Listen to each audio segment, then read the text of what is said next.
mighty Sabbath day through the Spirit, man. Right? We come out here to wake up the so-called blacks, Hispanics, and Native Americans that y'all know we living in the last days, and we must wake up before the Lord destroys this place, right? And delivers the righteous and destroys the wicked, man. All right, how you doing, sister? You got 2 minutes? Believe in the Bible? All right, all right, all right, all right. Yeah, on me. It's on me. You got 2 minutes? Hey, sis, this is the camera right there. Watch that camera too. And the other one behind it. All right, see that? Give me Sirach chapter 16 and verse number 11. Right? So like I was saying, hey, we come out here to wake up our people, man. And we wish not that you be stiff-necked and rebellious to not hear the words of the Most High, as it is precious in these last days, man. Right. We see the life that our people have been involved in and partakers in, and the fruits of it. The Lord said you should know a man by his fruits. Right? And we see the fruits of our people and their labors of them without the law. Right? Desolate to without the law. I mean, our people are destroyed, man. Right. But what does that first start? Start with listening. It always starts with listening, and with the listening, you gain understanding. And when you gain the understanding, and you can apply these things, and you start to walk in it. Right? That's the whole point of listening. All right, so read that. This is the book of Sirach, chapter 16 and verse 11. And if there be one stiff-necked among the people. If it be what? One stiff-necked among the people. If it be one stiff-necked among the people, read. It is marvel if he escape unpunished. It said what? It is marvel if he escape unpunished. It's going to be a marvelous thing if that man is able to escape unpunished. Why? Because him being stiff-necked, he's not going to obtain to the words of the Most High. He's going to walk in his own counsel. He's going to walk in his own way, his own heart, and it's going to lead him into destruction. Right? Because the things are not needful, right, for the spirit. Right? The brothers moving or the sisters moving in the flesh. That's why the Lord said, be not stiff-necked. Because it's going to be a marvel if that man's able to escape. Read on. For mercy and wrath are with him. Hey, it said what? Mercy and wrath are with him. And this is a lot of the misconception of the Christianity church and the people that don't have a full understanding, that don't think that the Lord is the one doing the killing and the healing, right? He's going to be doing the destroying and the saving, because it's mercy and destruction with the Lord. Right, read on. He is mighty to forgive. He's mighty to forgive. And people are taking that for granted right now. Right? The forgiveness of the Lord through sending his son Yahushua. He didn't have to do that. The Lord didn't have to send saviors every time he went off in the book of Judges. Right. Continue to send saviors and saviors and saviors, send warnings through the prophets, send Yahushua. He didn't have to do that. That's the love of the Most High for his people that he chose out of all the nations. Right? And look what you do. You spit in his face. Right. You say, F his son, right, and I'm going to do my own thing. Right? So what do you think the Lord's going to do in that day? Read that. And to pour out displeasure. And to do what? Pour out displeasure. And you don't want the displeasure of the Lord. The Lord said he'll reach out and crush you. Right? The Lord has set up a council like they did, what was that, Ahab, man? Said, who will go up and persuade Ahab that he may fall at Ramoth Gilead, man? They do a plot, a secret council, right? And the demons spin on you. Hey, the Lord get down like that, man. Said to pour out his displeasure. How are you displeasing the Lord? As his mercy is great, so is his correction. And that's and if you don't get fully destroyed by the Most High, and you got to take heed to that correction. You got some people in the Christianity church, they car flip, now they want to turn to the Most High. And that's the correction of the Lord. Hey, all praises that even in that aspect of those people that kind of turn and try to turn to God, they know that that's the Most High. You're not turning to Satan. Right. You got people saying, no, Satan did that. Why you ain't turning to Satan then?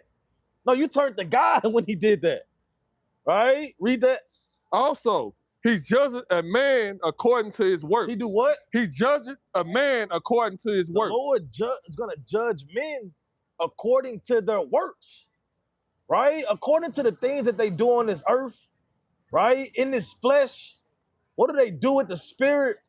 That is all going to go into judgment in that day, man. And that's why we bid our people, look, live a life of wanting to be perfected, wanting to be a perfection. Because we know that we're going to fall short, but why automatically just turn towards the flesh and not even try? Y'all people, they don't even want to try. They don't even want to, even on a carnal level. You got damn elders, they don't even want to try to take it. They don't want to try the technology. Yeah. No, y'all got it. Y'all got it. Oh, y'all got it. Well, brother, you need to fill out an application. You have to go on the computer, brother. They're not doing no more paper applications. All right. They're going to say, no, go. You got to go online. Well, I don't know how to do it. Well, you're not going to have a job, brother. If you want to get the kingdom, and you got to apply the things that the Lord has said. Right? Don't be lazy. Right? Read that last part again.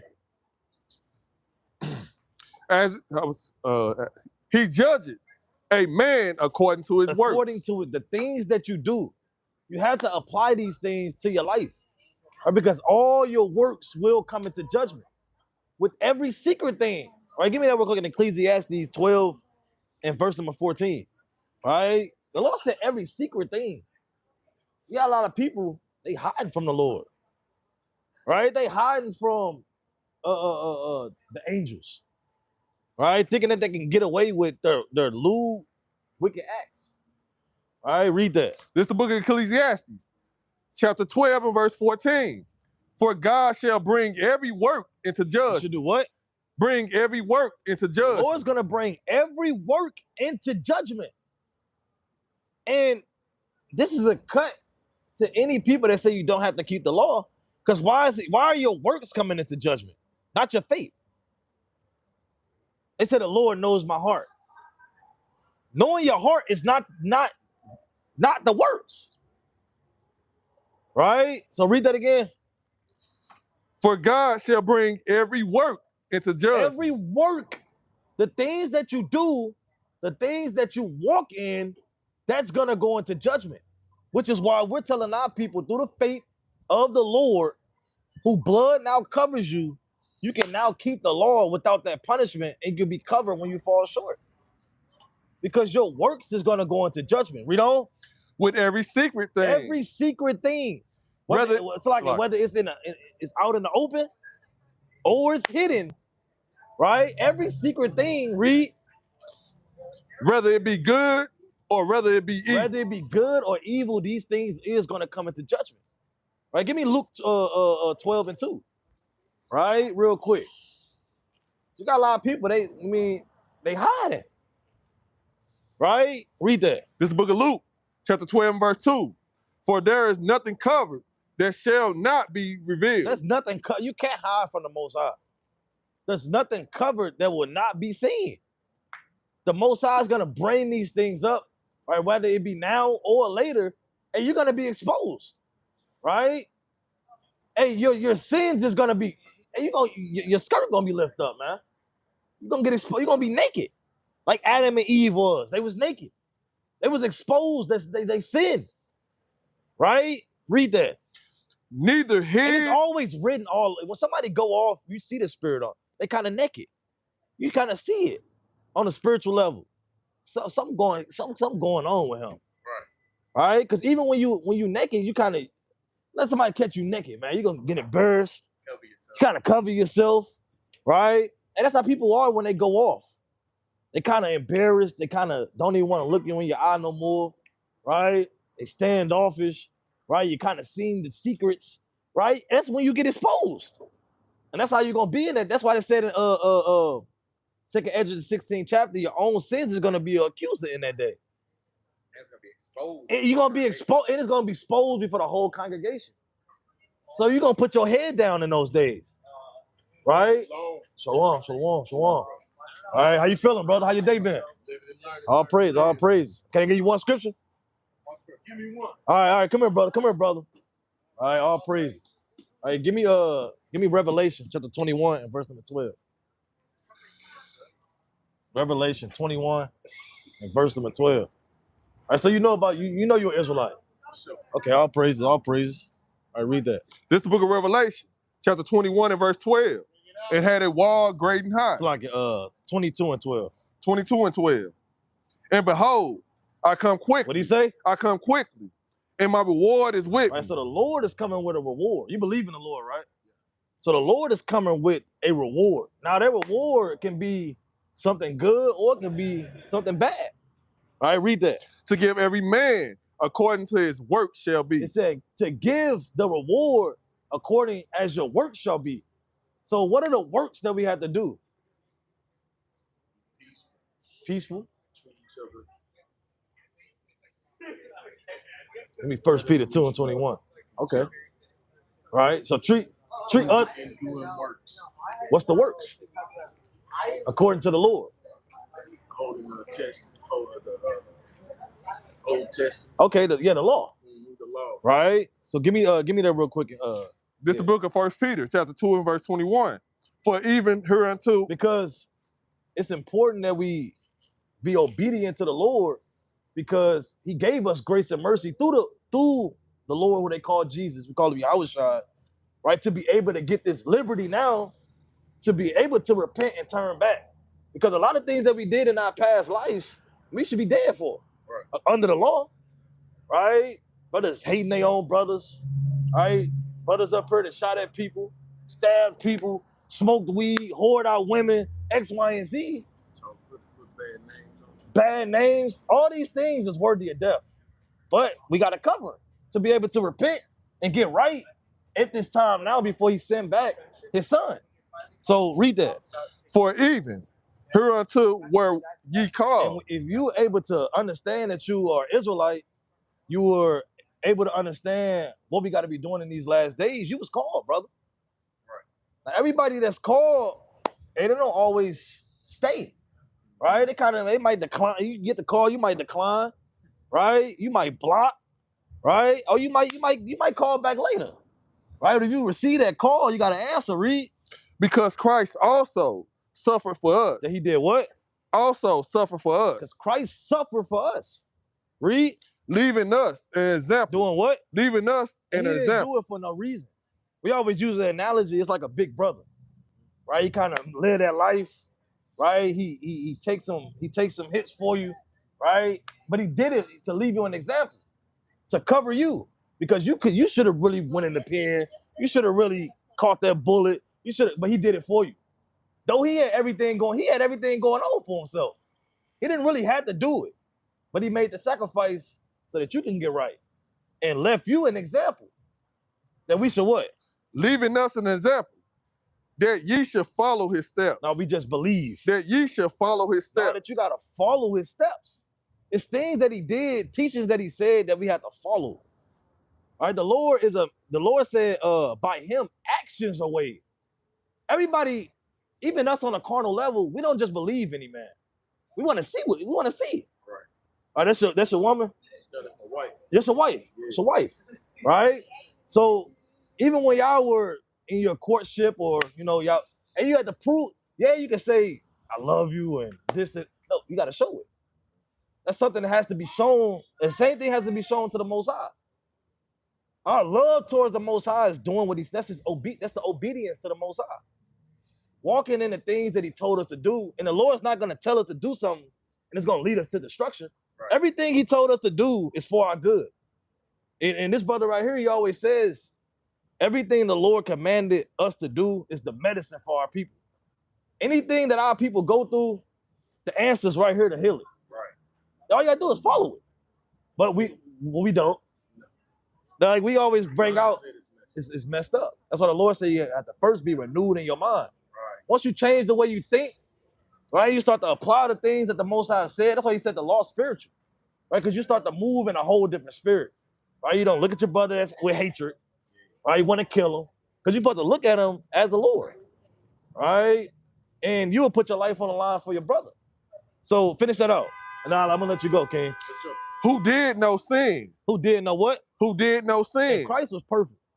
He did no sin. Though he walked in the flesh, right? He wanted to be made in the fashion of our body, right? And it behooved him to be made like his brethren. He lived in the flesh, but he did no sin. That's a perfect person you can look up to. I want to walk like him. Though we might fall short, and you still gotta get back up and do the things that God told us to do with that covering now. Now you got that covering. All right, read on. Who did no sin? Neither was gall found in his All mouth. right, so what we telling our people is, look, let's come back to the law. And we know that all of our people won't, but hey, if you were called, brother, hey, you have to apply the things that God told you to do. All right? Because it ain't just picking up the phone and they just ear hustling you. No, they telling you to do something. And this is for our good, brother. Yes, sir. One commandment. Yeah, one commandment. One commandment. Give me numbers. Yeah. One commandment. Let me ask you this though. What's up? You feel like we can be perfect? Under Christ, yes. And what I mean by that is, so I always like to use as an example, David. You know what David did in the Old Testament? He committed adultery.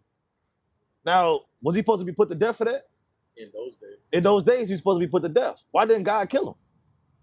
When it's time. It wasn't just not his time. His heart was towards the Lord. That's why the Lord said he did everything righteous, save that in that sin, but he had a perfect heart towards the Lord. And he had a repenting and sorrowful spirit. Oh, you got a point? David did more than adultery. He killed Uriah the Hittite. Yeah, he killed his brother. And he numbered the children. Yeah. So I believe that we can be perfect in certain instances. yeah. Because perfect in Greek means mature. There you go. So most of us out here have been somewhere in life we wasn't mature, right. Very immature. Right. But in certain instances we became mature in those parts right. of those situations. Right. Mm-hmm. So I always try to tell people, my brothers, you know what I mean, that we can strive to be perfect in certain instances. Exactly. But So, you know, the Lord look at us as filthy rags because we would never be able to come to that full perfection under the law because we're gonna fall short somewhere. That's the whole point of. Well, ain't none of us. It ain't enough of us looking in the broken mirror. We look in the clear. Right. And that's the whole point of the covering. Yeah. And that can make you perfect under Christ because you believe in him, you have faith. Now you can't be condemned. But that doesn't mean, you know, like they teach in the church, now you can just sin and do it. No, that's not what that's talking about. No, you get back right and you got that covering now. Exactly. And you repent. That's the whole point of repentance and that grace and that mercy. So, your commandment, man. All right, yeah, read that. Lord, take care of the wife. All right, yeah. Yeah, for sure, brother. This is the book of Numbers, chapter 15 and verse 38. Speak unto the children of Israel. Right, we the children of Israel. And bid them that they make them fringes. That they make them what? Fringes. You know what fringes are? I said, see that? Read on. In the borders of their garments throughout their generation. The Lord said this is throughout the generations. Right? This is, you know, we like to use this as this is part of our heritage. Right. Everybody has a clothing or a certain thing that attaches them to their heritage. The law is our heritage, and when we put these on, it's us coming back to our heritage as Israelites, right? We don't, and it's another reason for it. And that they may put upon the fringe of the borders a ribbon of blue. Right, so we all have fringes on with the ribbon of blue. Read on. And it shall be unto you for a fringe that you may look upon it and remember. So it's something that you may look upon and do what? And remember. And what? And remember. And remember all the commandments of the Lord. It's a physical reminder to remember all the commandments of the Lord. And do them. And do them. So this is part of our heritage, brother. So, hey, we bid you, as the Lord, as Moses did, hey, you know what I'm saying, try to get some fringes on, brother. All right, all praise. What was your name, brother? Salathiel. Yeah. Oh, that's a mighty name. All right. Amaziah, brother. Amaziah. All praise.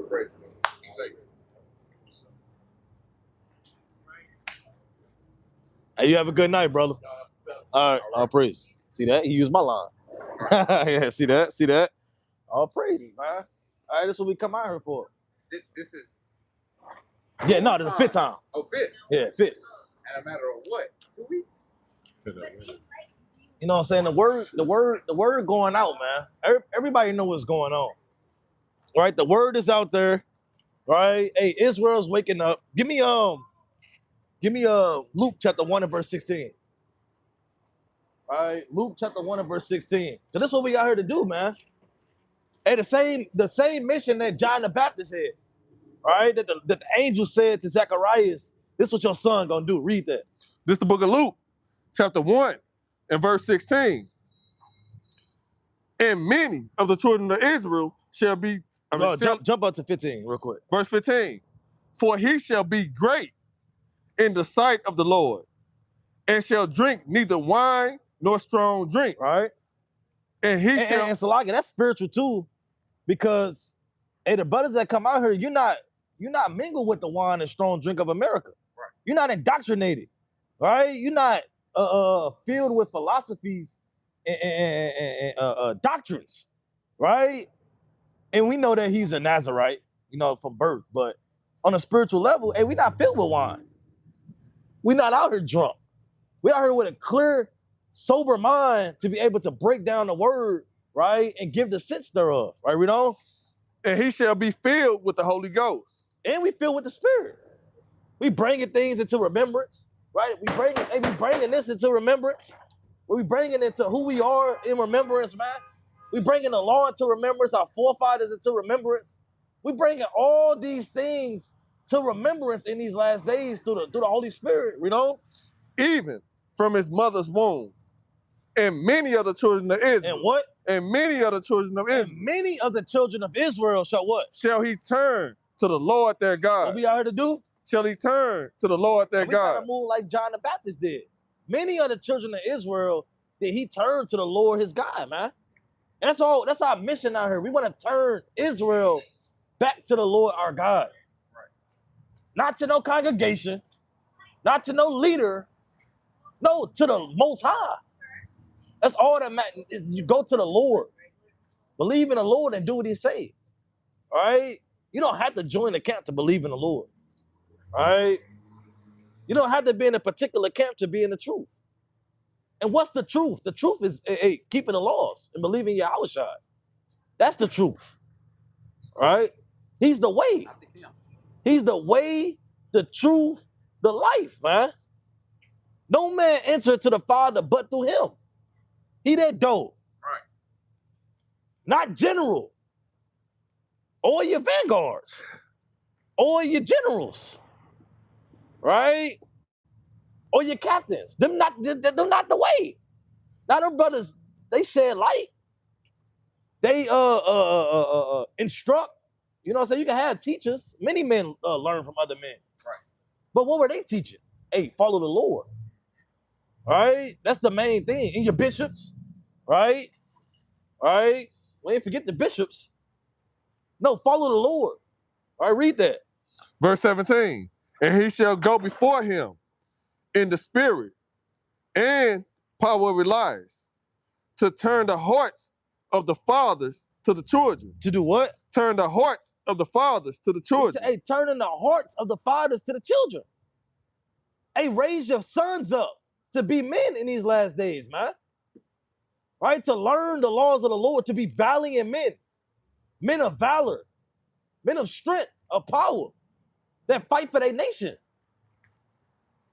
Our men are weak as hell. I think I seen Charleston White say that. He said, Zimmerman free. You niggas ain't slid off Zimmerman. He out there. He killed one of y'all. But you killed Tyrone with $2 in his pocket. Right? In a .5. A weed of Reggie. You killed him because he owed you $5. Right? Right, read that. That's mad. That's complete and utter madness. Right? Read that. And the disobedient to the wisdom. Disobedient to what? To the wisdom of the just. To the what? To the wisdom of the just. And that's us pulling down them strongholds, right? Breaking down the false information that was spread upon our people, the lies, the blasphemy, right? Turning the disobedient to the wisdom of the just, right? And the Lord said the wisdom of this world is foolishness with the Most High. Right. So we break that down and turn you back to the Lord with the spirit of the Most High. All right, read on. Like, to make ready a people prepared for the Lord. To do what? Make ready a people prepared for the We Lord. trying to prepare y'all for the Lord, man. Put your best, quote unquote, wedding garment on. Right. Get ready for the wedding. Right? Get ready. We preparing you taking that damn stain off. And you gotta get right. You get the lint roller. All right, kind of getting you right. You know what I'm saying? Hey, popping the collar a little bit. Oh, see that? Popping the collar. You know, hey, I'm gonna leave right here. See that? You know what I'm saying? All right, popping the collar, getting you right in these last days. But read that last part one more time. See that? Doing too much animation. To make ready a people prepared for the Lord. To do what? Make ready a people prepared for the Lord. To make ready a people prepared for the Lord. How you doing, sister? Are you prepared for the Lord? Can I give you one scripture? Sister, see? They ain't prepared. They're not ready for the Lord. Right? The Lord is looking for those that are ripe. Right? They have fruit upon the tree. Right? They're ready. Right? And they ready to be gathered, man. Give me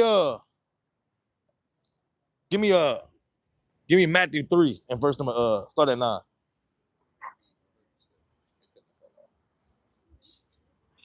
See that?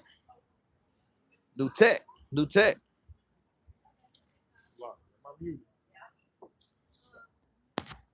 What I do? I'm mute. Yeah, I got you. Hey, it should be a chain up in there. Go ahead. Let me see Just look at Matthew. where you at. Read that. Start at 8. This is the book of Matthew, chapter 3 and verse 8. Right, you have to be prepared for the Lord. Meaning, hey, you're fully grown in wisdom, knowledge, and understanding. You have fruit upon your tree, right? You're not withered, right? You're not pulled up by the roots, and you're prepared for the Lord. For the Lord, look, on a spiritual level, we trees. That's Mark 8 and 24. Right? The Lord compares us to many things, but one of the things is he compared us to trees. Right? And there's a lot of trees, they wither away. Their branches fall off. Their leaves are gone. There's no more fruit brought upon that tree.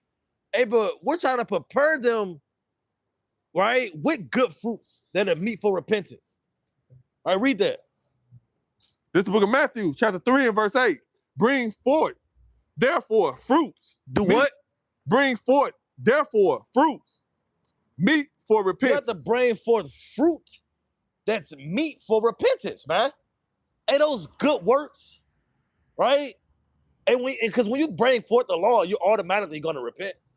When you start keeping the law, you start noticing all the filth and the dirt that you have done in the past times. And it's going to bring forth repentance. And that fruit is going to brew up and it's going to shine and other men are going to eat thereof. You want other men to eat thereof of your fruit. The good works, not like Eve in the garden. She ate the fruit of the serpent, right? And curses was brought upon man from that day, man. So you want people to eat your fruit, which is those good works that they may repent. Right? Read that. And think not to say within yourselves, we have Abraham to our father. Uh-huh. For I and say a lot of men boast. And I got the law. I'm good in the law. All right, I got Abraham as my father. All right, that's the Christianity church. All right, we kind of good. All right, read on. For I say unto you that God is able of these stones to raise up children unto Abraham. To do what? To raise up children unto Abraham. Read. And now also the X is laid unto the root. The what? The axe is laid unto the root of the tree. The axe is laid to the root of the tree of a lot of men and women, and it's truth. Right? Read. Therefore, You weren't planted on good ground. That's Mark 4. Right? You weren't planted on good ground and good soil to grow up thereby. Right? And it was at a point in time that you wither away. That your roots come out. Right? That you just fall over. All right, read that. And your fruit rotten. Therefore, every tree which bringeth forth, every tree which bringeth not forth good fruit. Every tree that doesn't bring forth that good fruit is hemmed down. Is what? Is hemmed down. You're going to get hemmed down, man. You're going to get because you're not bringing forth no works. Right? And we know that work comes by faith. Or you're going to get cut down in those days, man. That's what the Lord is coming back to do. To kill those men that are just unworthy. You're not even worthy of the kingdom. You're not trying. You're not giving the effort. Right? You just don't give a damn. Right? You're not going to get the kingdom. Right? You have to put forth the effort. You have to really want this thing. You have to really want the kingdom, and that's going to bring forth that spirit. It's going to stir up that spirit in you to do the things that the Most High commanded you. Right? Brother, you really wanted that sister. You did everything you could. You stayed up late. Right? You sent the risky text. Right? Sister, you put on the certain clothing. Right? The smell goods. Right? And you did because you really wanted it. How bad do you really want the kingdom? And you would go to mile. People drove, brother drove Durham back. Durham back. Out. Right? Brothers drove hours to go see their love, man. Mm-hmm. What about the Lord? Would you drive hours to go see the Lord? To get the word? To get up off your damn memory foam couch, man. And memory foam bed, you got the boneless couches now. You sitting on the boneless couch you got from Temu, and your memory foam bed with a memory foam 3-inch topper, right?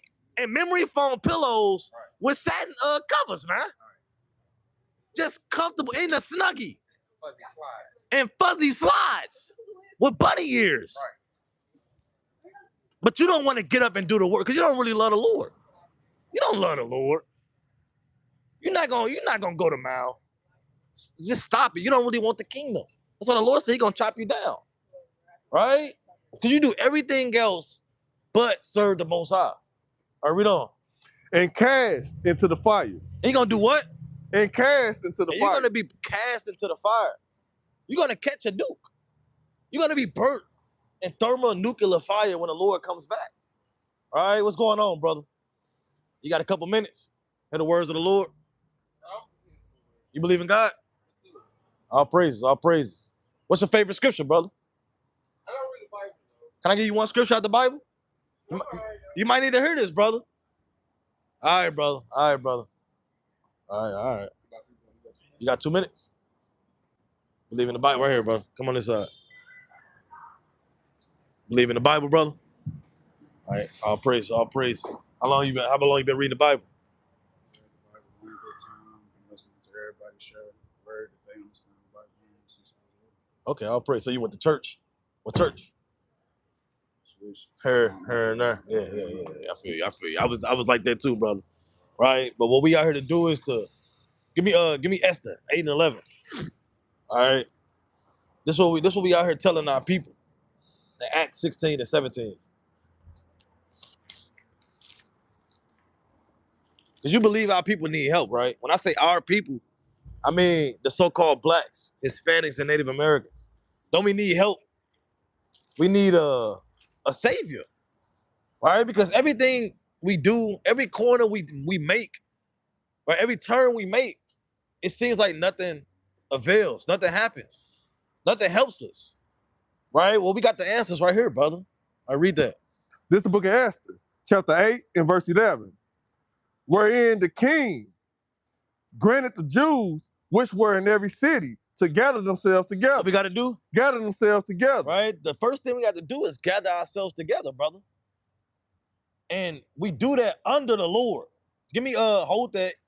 Give me Baruch chapter 5 and verse number 5, man.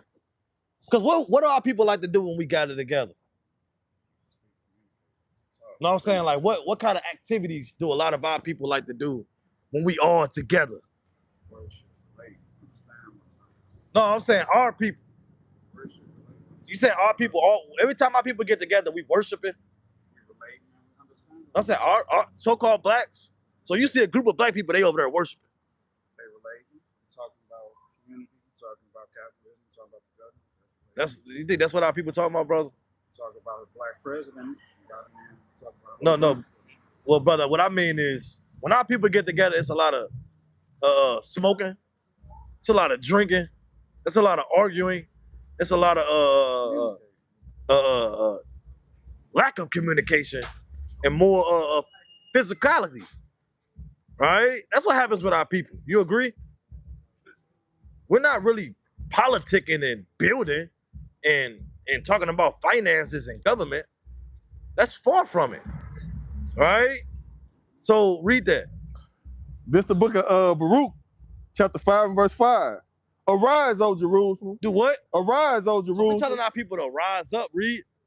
And stand on high, and look about toward the east. And behold, my children gathered from the west unto the east by the word of the Holy. What's going on, brother? You got a couple minutes? No, we on the little class thing. On the little class thing, I gotta keep the question. All right, brother. Class thing. Right, read that. By the word of the Holy One. College like high school again. It's just high schools. All right. Y'all in college? Oh, I thought y'all was part of the crowd. All right, read that. How about you, brother?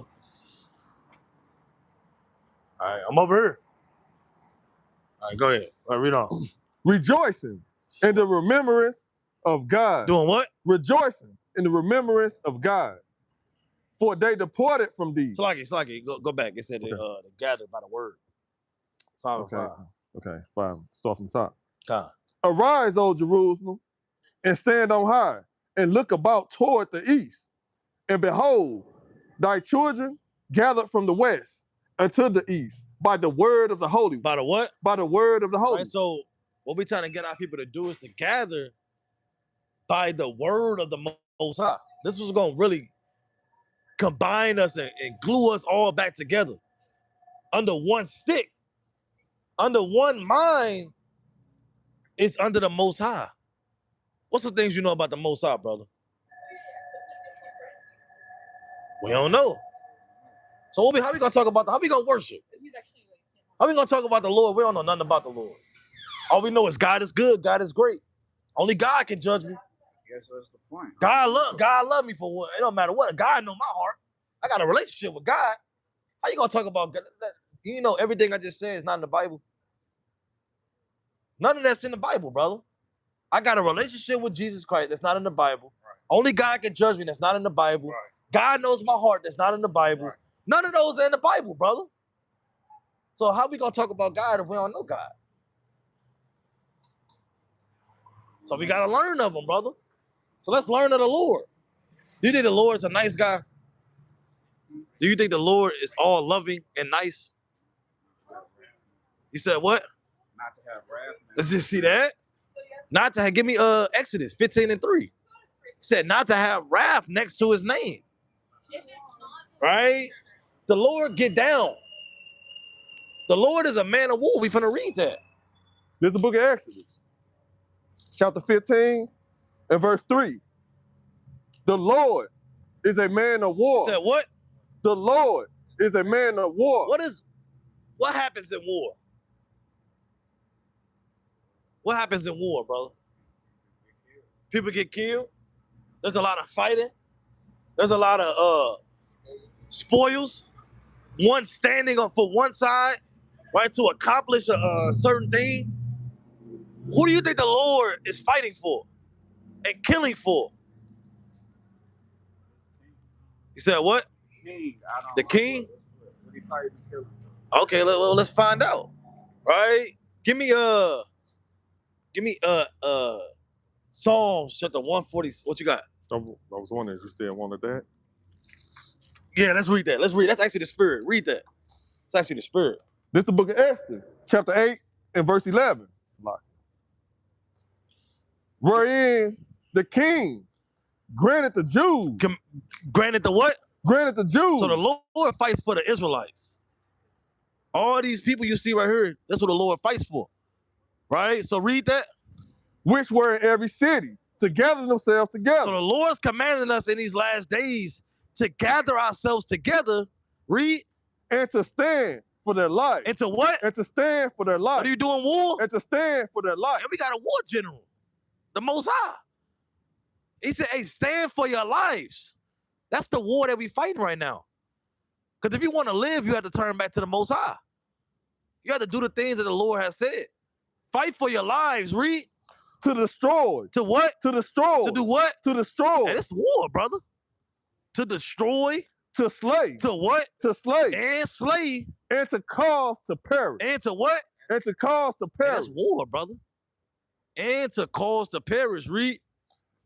All the power of the people and province that would assault them, both little ones and women, and to take the spoil of them for a prey. So, hey, that's war right there, brother. So the Lord said we got to stand up and fight for our lives. Now, what do we do to live? How do we come alive in this world? Because we spiritually shot, brother. We dead out here. We don't know where to go. We all high. It's like every 2 out of 3 of our people I see, they smoking or drinking. They got some mechanism in their hand, some blunt in their hand, some cigarette in their hand, some bottle in their hand. Every time I see our people, they either drunk, high, or they bugged out of their mind. So, hey, we gotta stand. We gotta fight for our lives, brother. So how we come alive? What you got? This is the book of John. See that? Chapter 6 and verse 63. It is the spirit that quickens. It is the what? It is the spirit that quickens. The Lord said it's the spirit that makes you alive. When the last time you tapped into your spirit, brother? You don't know. You don't know. You know how to fight lust, brother? How you fight lust? You don't know. You see that? So how you gonna stand for your life, brother? Read that. Yeah, finish that. It is the spirit that quickens. It is the spirit that quickens, makes you alive. The flesh profited nothing. The what? The flesh profited nothing. The flesh don't profit you nothing. Right? Because that lust, when it's gone, right? When that lust gone, ain't nothing else. It's over. Then you lusting all over again. Because the feeling over. Now you want it again. Now you want it again. And it's a never-ending cycle, right? And you're never fulfilled in the spirit. Right? Because, keep reading on that. The words that I speak unto you. Said the what? The words that I speak unto you. The what? The words that I speak unto you. You hear this, brother? The words of the Most High that he speaks unto you. The words of Christ that he speaks unto you. They are spirit. They are what? They are spirit. They are spirit, and what else? And they are life. And they are what? And they are life. So how do you get life, brother? Through hearing the what? The word, brother. So that's why I said earlier, our people can't be talking about the Lord because they don't know the Lord because they don't read the word. They're not even, and we don't blame them because nobody's teaching it. But you know who's teaching it right now? Right here, brother. We're giving the whole truth of the law, of the words of the mysteries of the Most High, the kingdom, right? To give the keys, right, to our people on how to get the kingdom. Right? Keys allows you to what? What does keys do for you? It allows you to do what?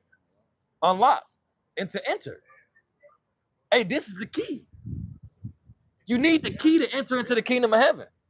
Give me second Esdras 8 and 52. No, I'm gonna pass it.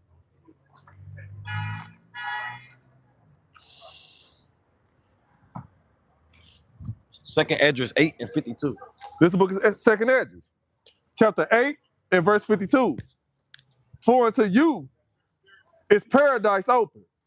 The tree of life is planted. The future. 8 and 52. God. This is the book of Second Esdras. Hey, y'all got a couple minutes to hear the scripture? All right, read that. I mean, if you're already late, man. Hey. This is the book of Second Esdras, chapter 8 and verse 52. For unto you is paradise open. Said what? For unto you is paradise open. Hey, the Lord said paradise is open unto you, brother. Meaning you have the ability to obtain the promises of the Lord. All right, read on. The tree of life is planted. The tree of life is planted. Read. The time is to come, is prepared. Plenteous is made ready. Said what? Plenteous is made ready. Meaning, hey, anything you want is made ready for you. Read on. A city is builded. A city. Right? Read. And rest is allowed. And what? And rest is allowed. And within that paradise and in that kingdom, a rest is allowed. We don't get rest here, brother. We tired. We hurting inside. We hurting outside. Our mind is jammed up. Right? We just want to break. We just want to rest. And the Lord said, a rest is allowed in the kingdom. Read on. Yeah. Perfect goodness and wisdom. Read. The root of evil is sealed up from you. Read. Weakness and the mouth is hid from you. And corruption is fled into hell to be forgotten. Right? So these are the things that our people could obtain if they come to life. And what's life again, brother? How do you get life? Through the what? Through the word, brother. So the brother gonna break down some stuff to really come back alive, brother. Right? Because we see it in your spirit. You know what I'm saying? You look like you hungry for the truth, brother. You like you searching, you looking for the right direction to go. But brother, you might have just found it. Right? If you give a will or ear and incline your ears and humble your spirit, right, to be able to hear these things. Right? So all praise to the Most High, Yahweh Shem Yahushua. Come here, Shah. Don't go nowhere, brother. The next brother finna show you this everlasting, ever-living water of wisdom. Come here, Shah. Oh, yeah. God. So you say you've been in the church? What's some things you've learned from the church? Some principles that you take with you on the daily. How long you been going? You said since around 5th grade? Okay. So you had to have picked up something. So some things you picked up. We want to reason with you, making sure that things ain't falling in on deaf ears, brother. Okay. Now what that mean to you? Okay. I care what nobody else got going on in these streets. I care just as much as they care what they got going on in these streets. I care spread the rod, spread the child. Let you see it, let you experience it for yourself. Not to neglect me to experience it for myself. So you got kids? Oh, you talking about for yourself? Yeah. Okay. Yeah, we agree with that. Right, but what are you correcting them in? Like what ways? Let me ask you this. Because we should all be governed under something. You can't be governed under a different law than I'm governed under, because then guess what? When certain situations arise, how do you judge that matter if you judge it differently than I would judge it? So what's the one thing we should be governed under? The laws of God. Commandments of God. Two different ways. You got the religious ways of the law, and you got the laws of the land. It's kind of more few mindsets. They're two separate, non-communal enough to get next to the Bible. Otherwise, you wouldn't have claims of the devil. You wouldn't have claims of Satan. You wouldn't have claims of Beelzebub. Right. If you didn't have these claims, you wouldn't even need the Bible. You go to root where we all sit in, which is capitalism, democracy, republic, tyranny, minority, and the minority. So we These are need the second result. So we need the laws of God. Let me ask you this. Outside of the 10 Commandments, what's some laws that we need to start keeping within our community? Teach me. Yeah. Give me Deuteronomy chapter 4 and verse 6. I would agree.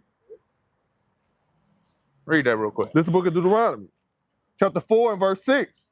Keep therefore and do them, for this is your wisdom. 6 and 4, Salakia. Okay. Deuteronomy 6 and 4. Deuteronomy chapter 6 and verse 4. Hear, O Israel, the Lord our God is one. And thou shalt love the Lord thy God with all thine heart, right? And with all thy soul, and with all thy might. And these words which I command thee this day shall be in thine heart. Shall what? Shall be in thine heart. So these things should always be in our mind. That way we're able to teach another one. To know that it's only one God. Because if someone came up preaching a different God in the Old Testament, Deuteronomy chapter 19, they had to be put to death. So like you said, these things wouldn't be going on, but we don't govern ourselves after the life that the Most High has set up before us. Right? So that's what we have to get back to. Now I'm going to ask you something, brother. Do you know what today is? Today is a special day to the Lord. You know what today is? All right, so read that. This is the book of Exodus, chapter 20, and verse number 8. Remember the Sabbath day. Do what? Remember the Sabbath day. You know what the Sabbath day is? What's the Sabbath day? Huh? Nah, the Sabbath day ain't every day. Read that. Well, let's see what we agree God above all, right? Not how we feel, not our vain opinions, not the pastor. We agree with God, right? This the word of God. You believe that? We submit to this, right? Read. Remember the Sabbath day. To keep it holy. 6 days shalt thou labor. And do all thy work. Right. But the 7th day. But the what? But the 7th day. How many days are in a week? 7. So he said, but the 7th day, read. It's the Sabbath of the Lord thy God. No, all days. It's the Sabbath of the Lord thy God. So it says the 7th day is the Sabbath of God. So what day is the Sabbath of God? What day is that? Is it every day? It's every day for me. Hold on. What God say? Sabbath day. You want to know? You know you can't keep the Sabbath day every day for a reason? Because what are the ordinances on the Sabbath day? Read that again. Remember the Sabbath day. Right. To keep it holy. Holy means separate. You got to keep this day set apart. If you keep it every day, what's special about it now? There's nothing special about it if you keep it every day. Read. 6 days shalt thou labor. It says 6 days you work. Read. And do all thy work. But the 7th day. But on this one day, read. It's the Sabbath of the Lord thy God. And it what? In it thou shalt not do any work. So you can't keep it every day, or that means you'd be breaking it every day. Because you go to work, don't you? You got a job. Ain't got no job? Well, when you have one, brother, you work. So you never gonna work again. Oh, okay.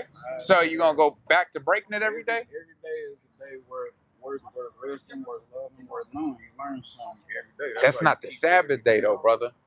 So you're making up your own laws. And now hold on, brother. What did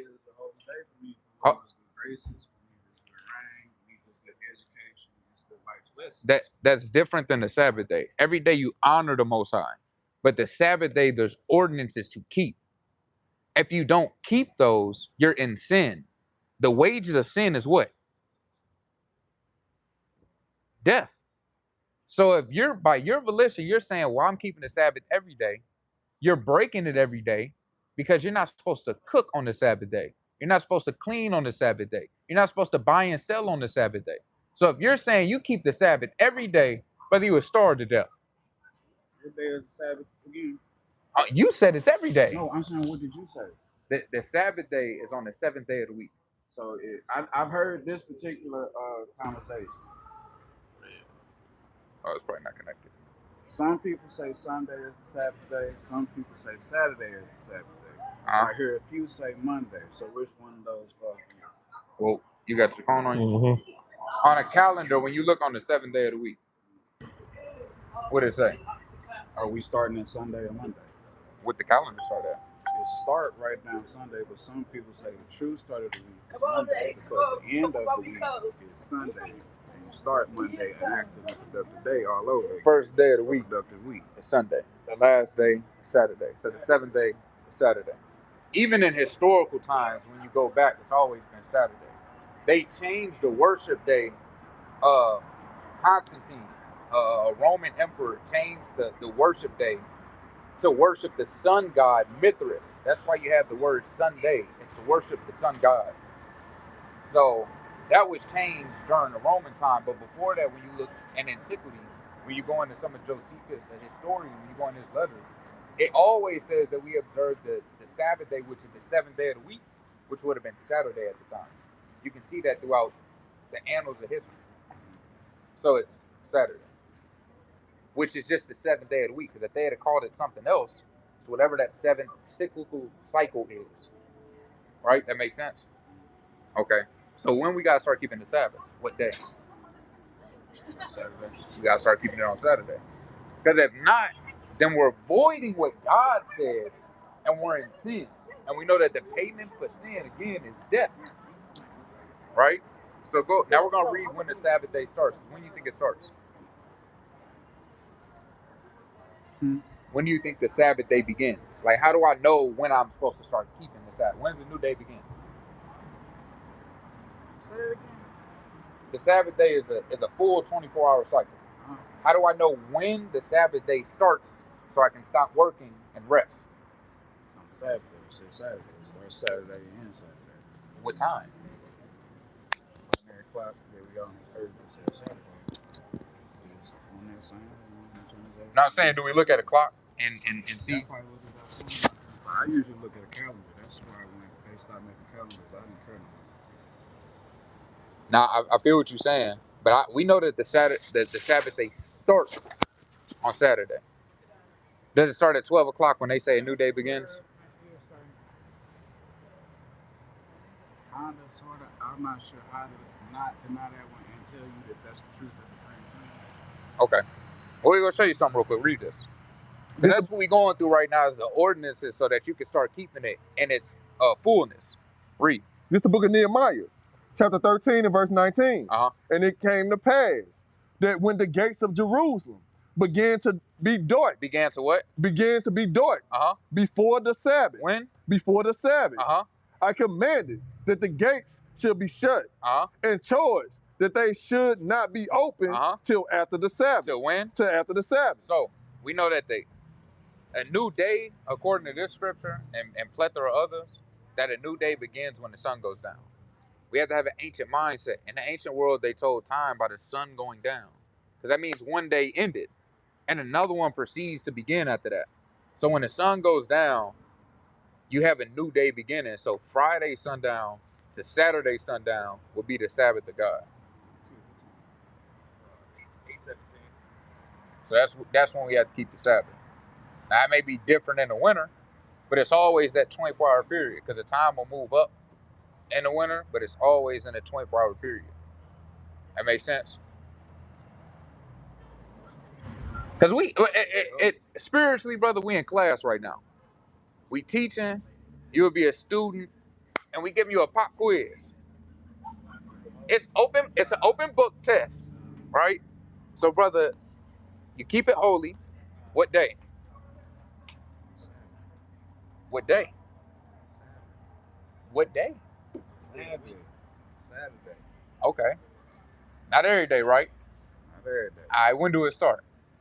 Saturday. When does it start? Saturday. What day does it start? Brother, I'm a child. When I'm asking you these questions, tell me as if I'm a child. I'm saying the Saturday. I know, but I don't know this. You got to teach me. I come up to you as a little baby and say, hey, when's the Sabbath start? And you say the Sabbath. I'm going to say, well, yeah, okay. I'm not going to know what that means, brother. You got to say sundown on Friday to sundown on Saturday. And the child going to say, okay, when the sun go down, I can't do nothing until the sun go down the next day. That's more, a child's able to understand that. But if don't nobody know, you know, that's ambiguous. And we want to make sure you know. Because you said it was every day. And we're not faulting you for that. But we can't allow you to continue to be in error or that sin on us. Because that's a commandment of God. That I can't let you be in sin. That makes sense? All right, brother. Friday sundown to Saturday sundown, the Sabbath. No buying, no selling, no cooking, no cleaning, no doing your own pleasures. Today is a day that you're really supposed to congregate with like-minded people. That's why they go and worship on what they think Sunday is, why they go to the church. Because that's a literal commandment. And one of the first, it is the first high holy days of the Most High that you have to keep holy and sanctified. And if you didn't keep that, you'd be cut off from the congregation. And the Most High will put, in the ancient world, you'd be put to death. So we have to start treating it like when the Lord comes back, you got a tab if you don't start washing away these sins. All right? All right, brother. All right? I ain't going to hold you up too much. Most High willing, you retain some of the information. Hey, brother. I'm going to give you a flyer. Give you a flyer real quick. Go ahead.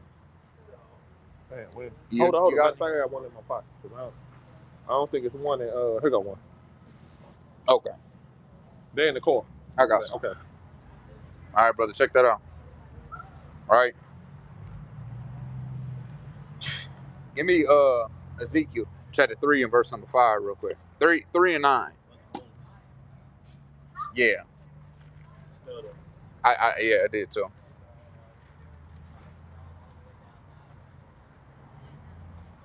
You gotta get your damn mind right, man. All over the place. You literally have nothing better to do. Read that.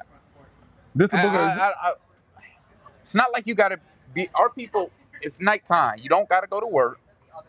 You don't got nowhere to be important. You just so in haste to flee from the words of the Lord. Right. All right, go ahead. This is the book of Ezekiel, chapter 3 and verse 9. Mm-hmm. As an adamant hoarder, then flint. Hey, I got 2 minutes for God. You might be Elam. All right, go ahead. From the top, as an adamant hoarder, then flint have I made thy forehead. Hey, you gotta make your forehead strong against their damn forehead, man. I'm looking at the spirit like he's not really even listening. His mind is everywhere. So what would you learn? Right? What you been going into? Since you 5th grade, whatever you said, whatever you learned. To keep saying I ain't learned nothing, man, that's a destructiveness of the church. Right? How do you go to the church since adolescence? You still go and your mind is bad. Well, give me Psalms chapter 9. Hold that. Give me Psalms chapter 19. 119 and verse number 9. They're not applying none of these commands. And that's why we said there's a big distinction between us because we keep the laws of God. That's the biggest distinction between us. I mean, it's what they say, broad is the way. I mean, that's a broad thing to see. Go ahead. This is the book of Psalms, chapter 119 and verse 9. Wherewithal shall a young man cleanse his way. So how do you change? How do you transform your life? They don't got the answers for our brothers and sisters. When you go down in the city on Washington, all the homeless people sleep on the doorsteps of the church. They'd be damned they open that cathedral up. It's a huge cathedral. Mm-hmm. They got the damn big bell at the top that you swing. Hit on the noon, right? But they're not opening those damn doors up. And by morning time, you better be out this doorstep. I'm calling the police. Right, read that. By taking heed. Where are they alms? Where are they giving to these? They're not feeding them. Not sheltering them. That's what the church really supposed to do. They got mega churches. Yeah. No homeless can come in. None. Wow. If you smell like Bounce Day, you can't come in here. Man, them churches, they got basements. Even if you got money. Why not allow the brother to wash up there? Give him some supplies. Let him go take a shower. Wow. Feed them. That's what the church spoke. Hold on. That's what alms is for. To feed the homeless, the widows, the poor, the fatherless. The crazy thing is, when they do it, they do it for donations to get more money on the taxes. Yeah, it's a write-off. Yeah, it's a write-off. I'm already doing it, but I'm going to get the money back. Yeah, me doing this is a write-off. That's why you never donate to those places that tell you to donate. In there, they've already donated the money. They're recollecting your money tax-free while they're getting a tax exemption for donating it. These people are vile. When they ask you at the school, Yeah. you want to donate Yeah, you want to donate? Hell no. I'm not donating that. Even if it was a donation, where the hell is it going? I don't know. You're not showing where this money going. That money you giving, they finna get that. I want to see every penny racked up where it went to. So Every McDonald's that got a Blue Cross, Blue Shield, whatever it is, Red Shield, Red Cross. I want to see every penny and transaction that comes through on your quarterly report and where it went to. They be damn they do it because that's their bonus. They writing off our money. That's their bonus. I'm looking at these people. Now they're not, that money's not, you're not seeing it. It ain't on the books. That's not on the books. That's a tax-free donation to them. Where's that money going? All right, so read that. This is the book of Psalms 119 and verse 9 from the top. Wherewithal should a young man cleanse his way? Right. By taking heed thereto according to thy word. Taking heed according to, they're not teaching the word in there, man. We're destitute of the word. We're destitute and defiled with the lack of understanding. That's why Hosea chapter 4 and verse 6 says, we are destroyed for that lack of knowledge. Because not having knowledge is not having wisdom. It's not having power.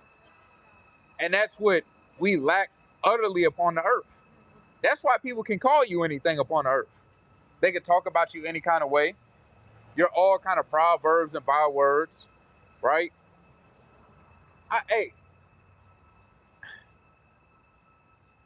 I'd be damned. I find today I run into an Edomite so bold enough to say the things I see online. This will be his last day saying that shit.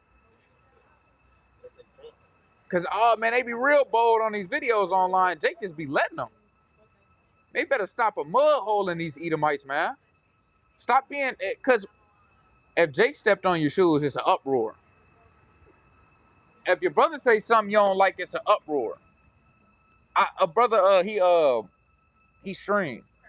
He checked the Edomite for saying the N-word. You want to know who, they went so crazy on him for doing that?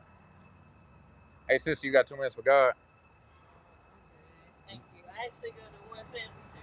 Well, what's one principle you learned from them? See? The church don't never teach you principles to take away how to live your everyday life.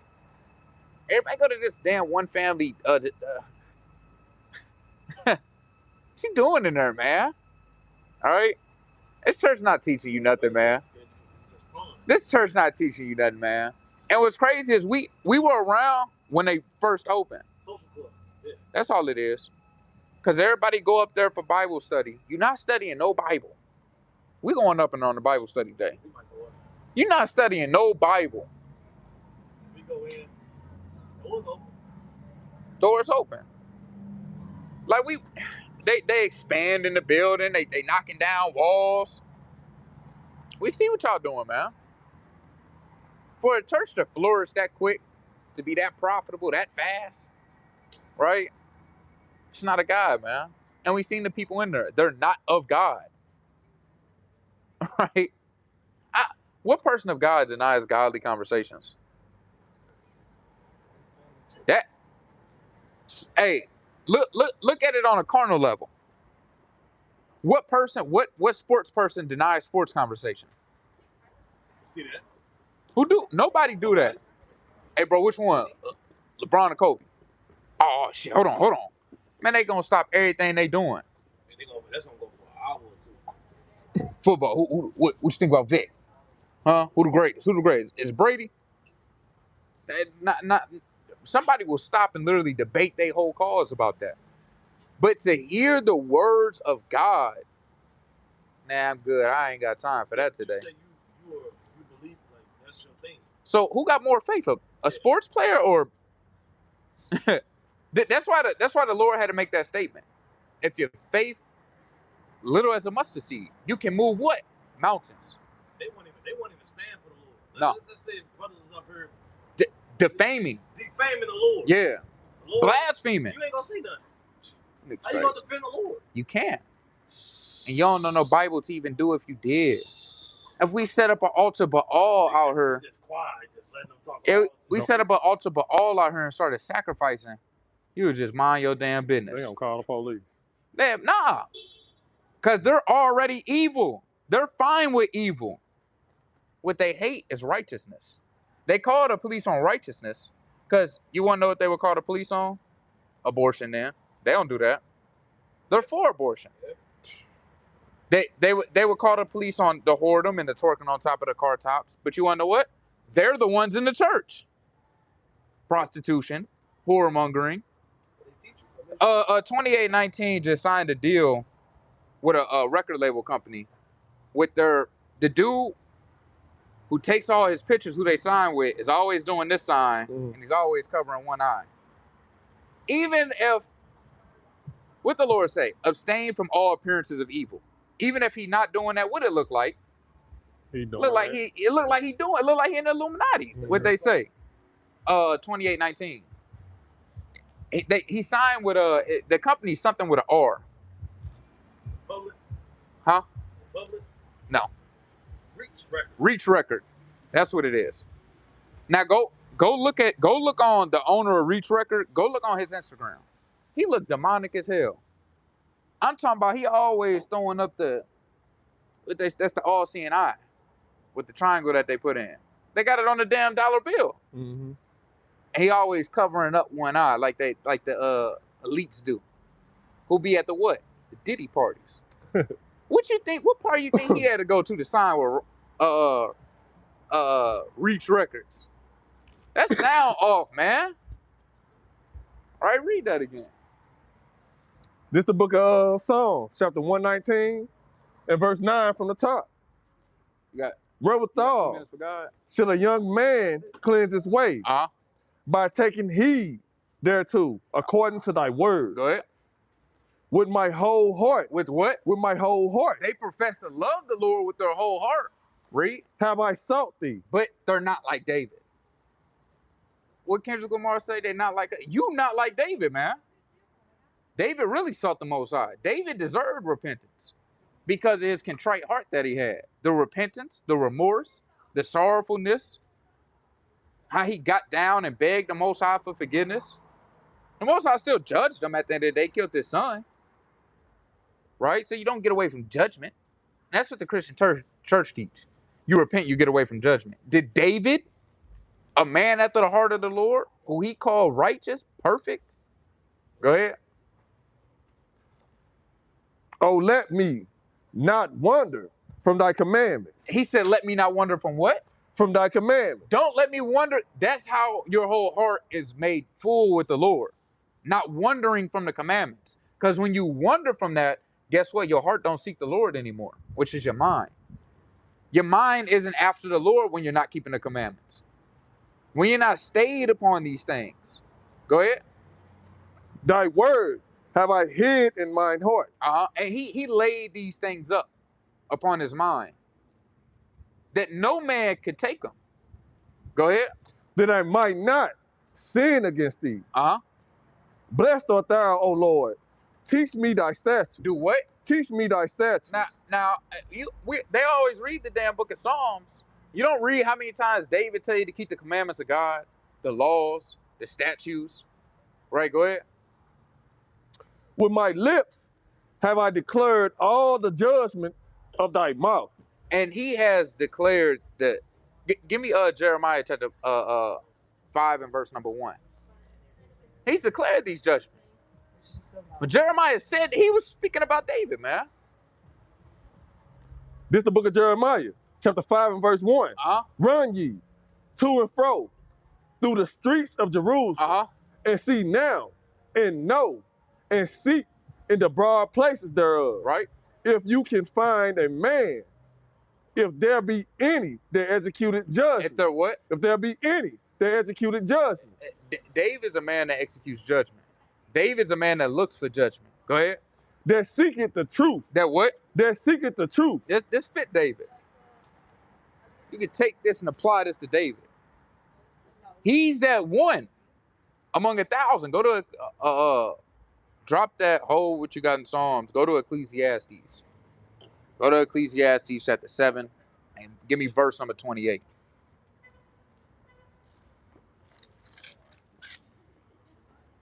This is the book of Ecclesiastes, chapter 7 and verse 28. Uh-huh. Which yet my soul seeketh, but I found not. One man among 1,000. You don't find one man among 1,000, man, that's able to really hazard their life for the Lord. That's really to have a full contrite heart of the Most High. Go ahead. One man among 1,000 have I found, right? But a woman, but a what? But a woman among all those have I not found. And the women are even more scarce. All right? Need to go to 10,000. 1 out of 10,000. The census got to be jumped up for the women, man. Right? There's a lot of demons out here. So go back to that in Psalms. Running to and fro in the street looking for at least one. Let's hearken unto one that we know, that is written down for our learning. Go ahead. With my lips, this is the book of Psalms, chapter 119 and verse 13. With my lips, I declared all the judgments of thy mouth. I have rejoiced in the way of thy testimonies, right? As much as in all riches. Go ahead. So in the ways that the Most High has commanded, the things that he's given unto us, he's rejoicing in them more than the riches of the kingdom. More than the riches of the gold of Ophir. The diamonds, the rubies. All right, go ahead. I will meditate in thy precepts. I will what? I will meditate in thy precepts. Precept is a law. That's a commandment. Go ahead. And have respect unto thy ways. And do what? And have respect unto thy ways. Unto the ways that you commanded, I'm going to devote myself unto. I'm going to honor that. Yeah. I didn't see that. I'm going to honor that, man. That's what David said. You need to be moving in that same fashion, man. Give me Psalms, chapter 8, Proverbs 8 and 34. Let's go to his son. See how his son was moving, man. This is the book of Proverbs, chapter 8 and verse 34. Blessed is the man that heareth me, watching daily at my gates. So Solomon is saying, blessed is the man that heareth wisdom. He's speaking that as if he's wisdom and showing the people how to attain her. Because Solomon attained wisdom from when? He sought her from when? A young age.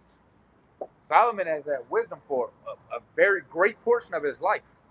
Because who taught him that? His father.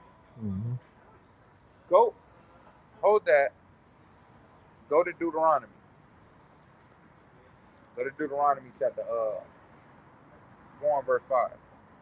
This is the book of Deuteronomy. Start at 6. Chapter 4 and verse 6. Keep therefore and do them, right? For this is your wisdom and understanding in the sight of the nations, right? Which shall hear all these statutes and say, surely this great nation is a wise and understanding people. Go ahead. For what nation is there so great, who have God so nigh unto them? This was Solomon. Solomon had this same request. Now this is Moses saying this, but Solomon made this petition of the Lord.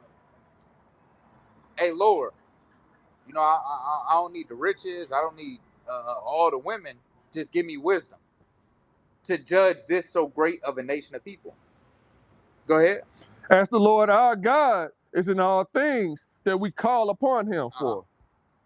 And what nation is there so great that have statutes and judgments so righteous as all this law? Right. Which I have set before you this day. Right. Only take heed to thyself and keep thy soul diligently. And do what? And keep thy soul diligently.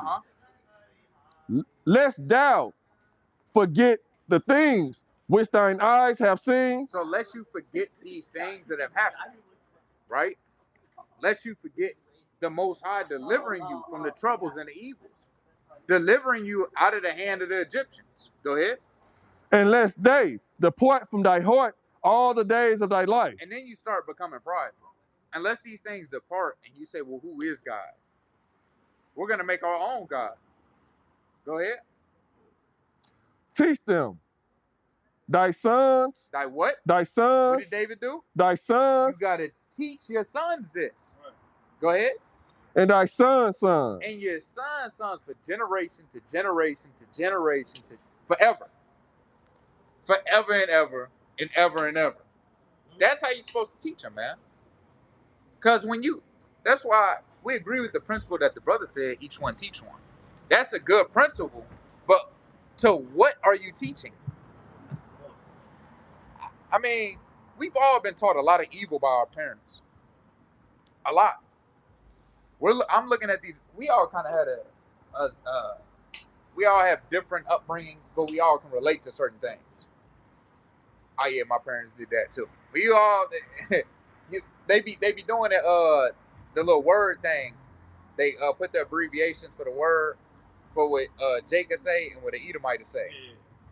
And for some reason, we all know it. Why? Because you all heard that saying. You all went through that. You better not touch them when we go into the store, right? I'm gonna beat you. We've all heard that, man. So those are some of the similar upbringings that you have to teach that amongst your children. They taught us wickedness on the left-hand side. Some things were right. Some things our parents had, there, right? Sodomites in this damn household. That's a good thing. Now, they were keeping the law unknowingly, like it says in Romans, the 2nd chapter and the 13th verse, or 12th verse. These that keep things by nature. So our forefathers is keeping these things by nature. Because it's instilled in us to not be like that.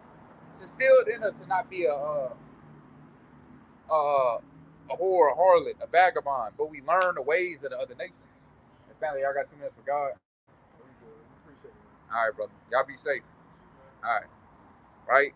But we've inherited and drunk of the cup and the wine that they've given unto us. Our mission now is to, this is a double A meeting. We're getting you off the damn liquor that Babylon has given unto you to make you drunk. Is it AAA or double A, right? AAA. AAA. AA. Yeah, it's double A. Oh, yeah, Triple A is yeah. I'm getting that mixed up. AA. Yeah. This AA, man. Right, we wasn't talking. Right? This is AA for the damn church, man. Rehabilitation. This rehabilitation to get your damn mind right. And guess what? You're going to have cold sweats. You're going to wake up in the middle of the night having withdrawals. Alcoholics Anonymous. Yeah. This is Truth Anonymous. Family, I got 2 minutes for God. For the Most High? Why you make that face? Oh, no, I didn't hear what you said. I'm sorry. I said I got 2 minutes for God. Oh, no, thank you. But I do always have time for God. Hold on, that's an oxymoron. You can't say I always got time and then say not right now. Hold on. The Lord say he don't dwell in a body subject to sin. That's the craziest. Yeah. The Lord not inside you right now, man. Form that doesn't. You can't. It's not in the Bible. No, I'm saying that statement is illogical. Yeah, it is. I always have time. But not right now.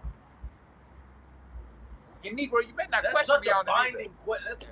We asked that. That's kind of hold on. Yeah. You're making a that's why the Lord said he confounds the wise. You think you smart. You heard what you just said? You're dumb. You said you got time for God. No, I don't. Ephraim is a I what? always got a time for God. Ephraim's a Silly what? ass You're a silly ass dog, man. That's really all Israel. Silly ass. And you Israelites, you damn silly ass dogs, man. What they say you got a bird brain. You damn bird brains out here, man. But the thing is, a Hey, dove. family, I got 2 minutes for God. A dove. You a man of your word, brother? All right, we'll see. All right, a dove what? A dove actually is supposed to be smart, and a doves can do many things. Yeah. Kind of brain. He sent the dove to get the olive tree. Yeah, Noah sent the dove. Get a branch off the olive tree.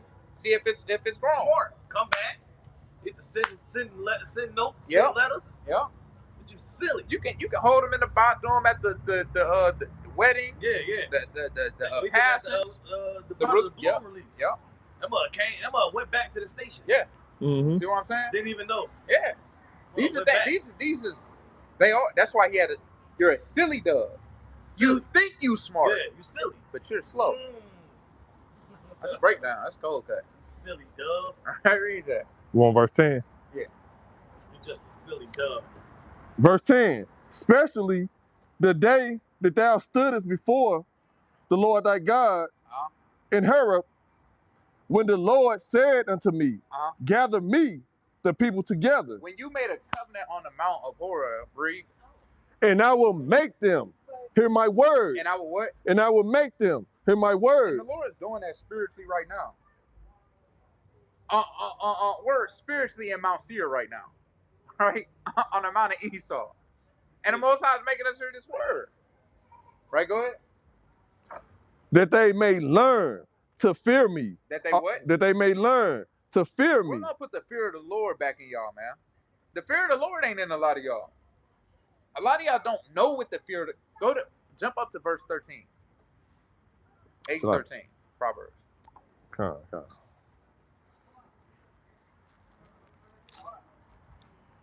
This is the book of Proverbs, chapter 8 and verse 13. The fear of the Lord. The what? The fear of the Lord. It's what? It's to hate evil. It's the what? It's to hate evil. You're going to start fearing the Lord, man. You're going to start making y'all fear the Lord. Or you just a part of the 2/3. But you're going to start to hate this evil out here, man. Esau's making you do it. He's making you hate evil as we speak upon the earth. That's why a lot of Jake's starting to wake up, because evils are being multiplied upon earth. You're mad at the sex trafficking, the babies being took and raped, things of that nature. They mad at that right now. Rightfully so. The Most High has to do that to show you that they're the most wicked and vile creatures upon the earth. Hey, brother, you got 2 minutes for God?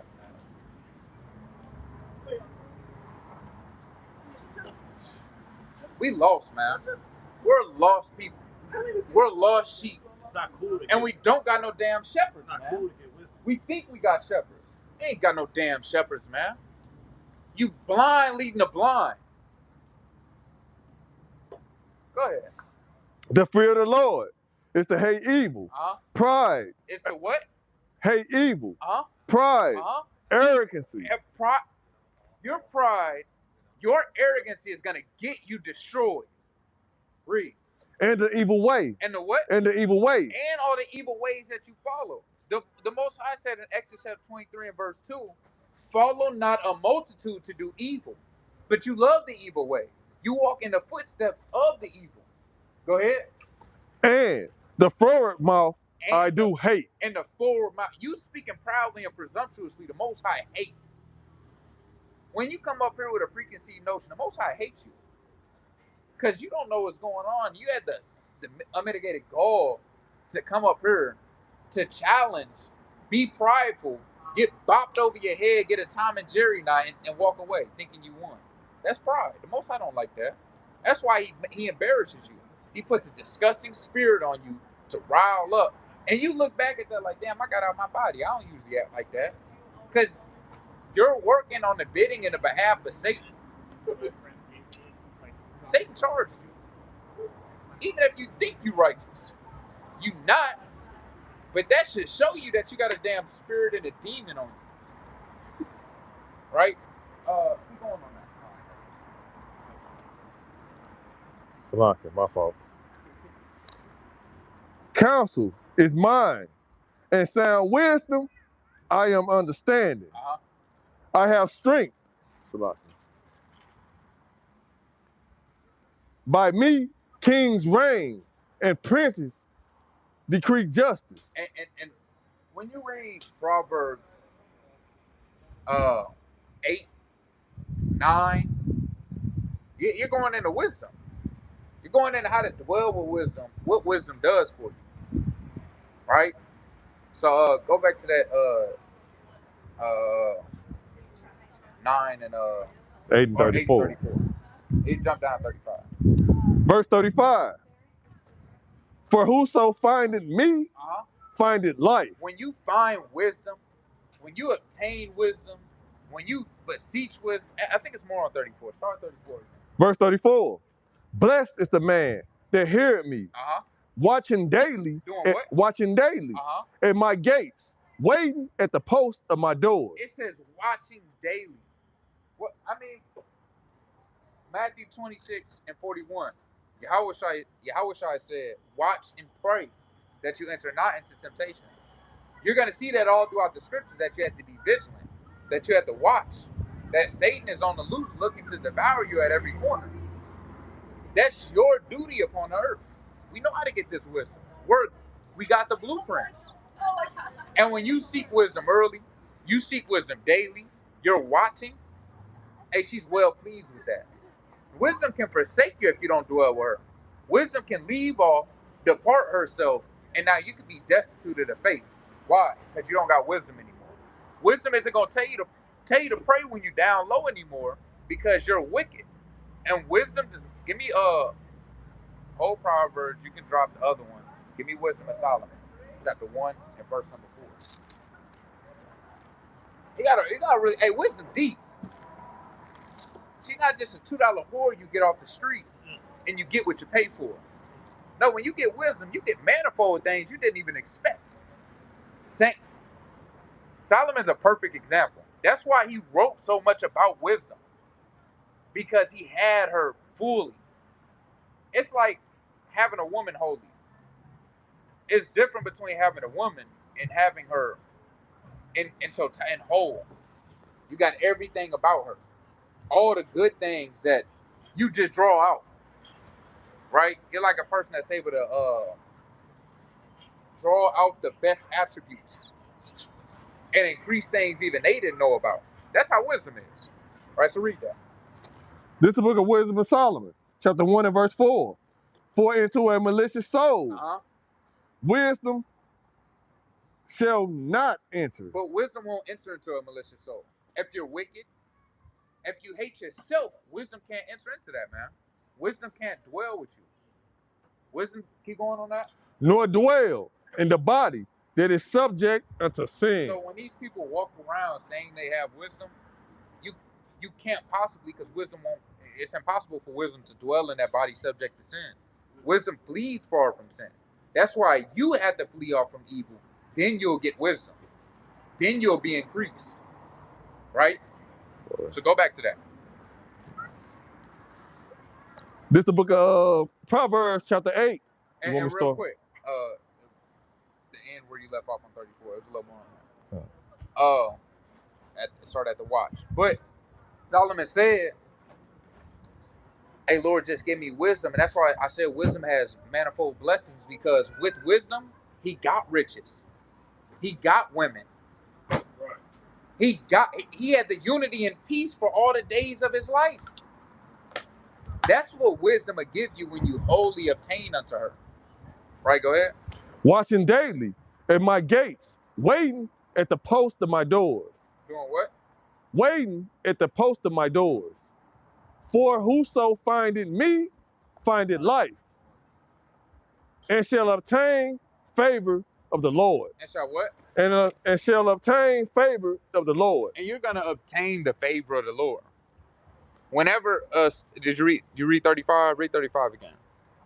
For whoso findeth me, findeth life. Right. And shall attain favor of the Lord. And shall what? Attain favor of the Lord. When you find wisdom, you're going to find life, and you're going to obtain favor unto the Lord. The Lord is going to give you things that you don't deserve, quite frankly. But because you wisdom is like the Most High's daughter. And when you treat her with favor, you kind of get excellent, goodly things. You get gifts, right? You get other blessings that you didn't necessarily ask for. So that's what the Most High does for you, right? When you seek wisdom, when you gain wisdom, right? And that's the principle and the chief thing. That give me Isaiah chapter 33 and verse number 6.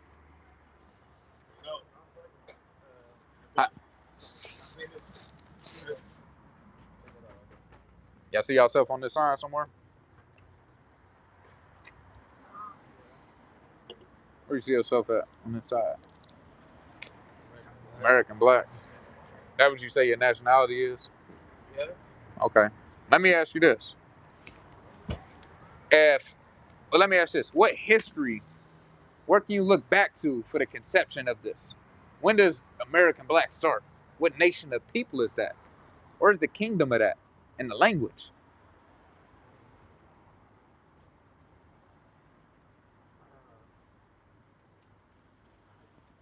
It's a hard question. You want to know why it's a hard question? Because it's an impossible question to ask. Because it doesn't have a conception. You know what the conception is? Somebody made that up and placed it upon our people during these times.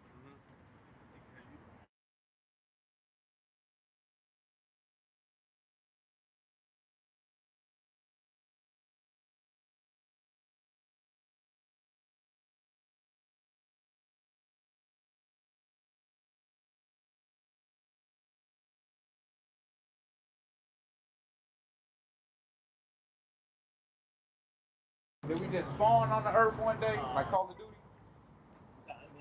And then we just had to go into slavery? Or were we a people before that? Yeah, I guess so. We were a people before that. Now that, give me Job 8:8. The thing, you believe in the Bible? You said say it again. So yeah. Pretty much. So you got any discrepancies with it? Like you don't really believe some stuff, or you think it was tampered with? I got a few questions about it, but not like too big. Okay. Well, we're gonna read this, and what we want to do is answer your questions that you have about the Bible, because a lot of people have misconceptions or misnomers about the Bible because of how we've been taught and we've been lied to a lot of the times. Right? It's the principal thing you got to get. It's wisdom right now. You're not gonna find this in the church. You're not gonna find this just by opening this book and reading it for yourself. You got to get understanding. So we'll show you something real quick. Read that. This is the book of Job, chapter 8 and verse 8. For inquire, I pray thee, of the former age. What y'all got to do? For it, I pray thee of the former age. So inquire of the former age. You got to inquire of your forefathers, of who you were before this world started calling you YNs, so-called blacks, so-called African Americans, because none of these things are who you really are. That makes sense? Yeah. So you got to inquire who you are. So what should be your next question? So what's my next question? Yeah, what should be your next question?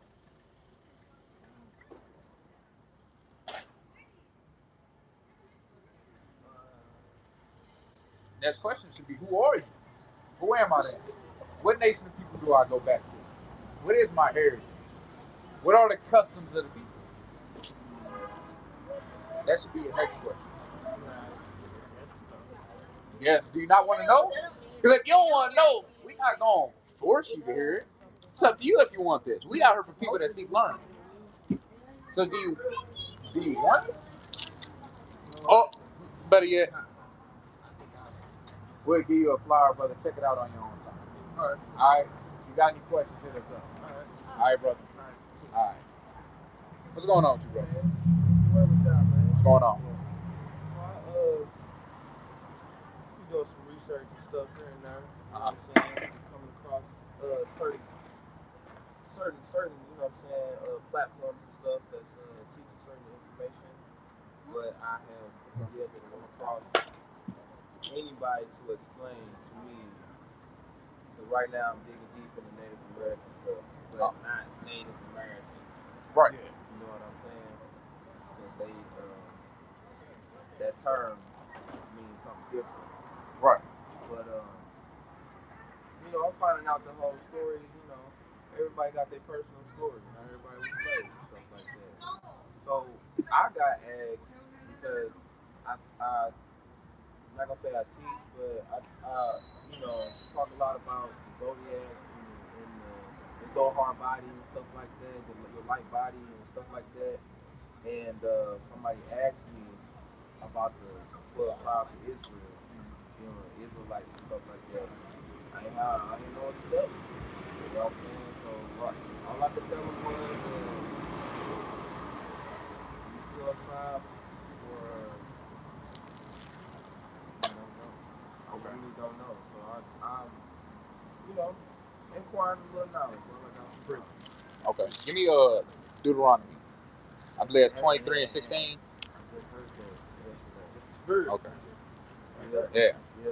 Nah, I'm gonna tell you the chapters. I was listening to a guy named Minister Drew, and he was doing some breakdowns on like etymology and words, and he used Deuteronomy. He used, I think it was 38, 35, 38. One of those. I just Maybe 28. Give me a witch. Say what? I ain't gonna fake. I can't quote the actual. I think it was 35. Deuteronomy 35. Don't observe the time. So maybe 19. It was 35, 38. You say it may be 19. Spell was Be like like the observer of the time. spell, but Constellation. you know Let me ask you this. What's your goal? Because yeah, what's your goal with you getting this understanding? Then what?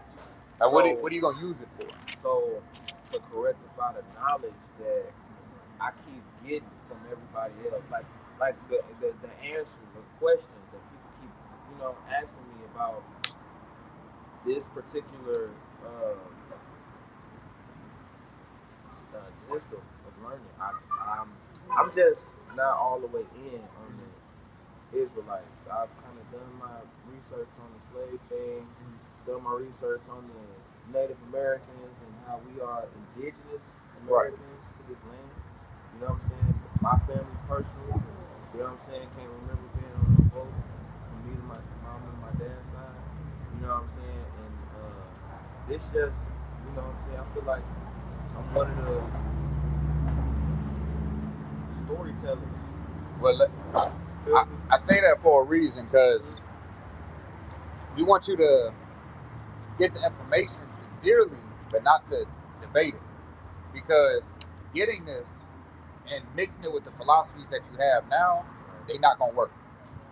You can't have this and looking at the constellations and what you say, the zodiacs. Those don't mix. That's idolatry. That comes from Greek mythology. That's not things that our God told us to observe.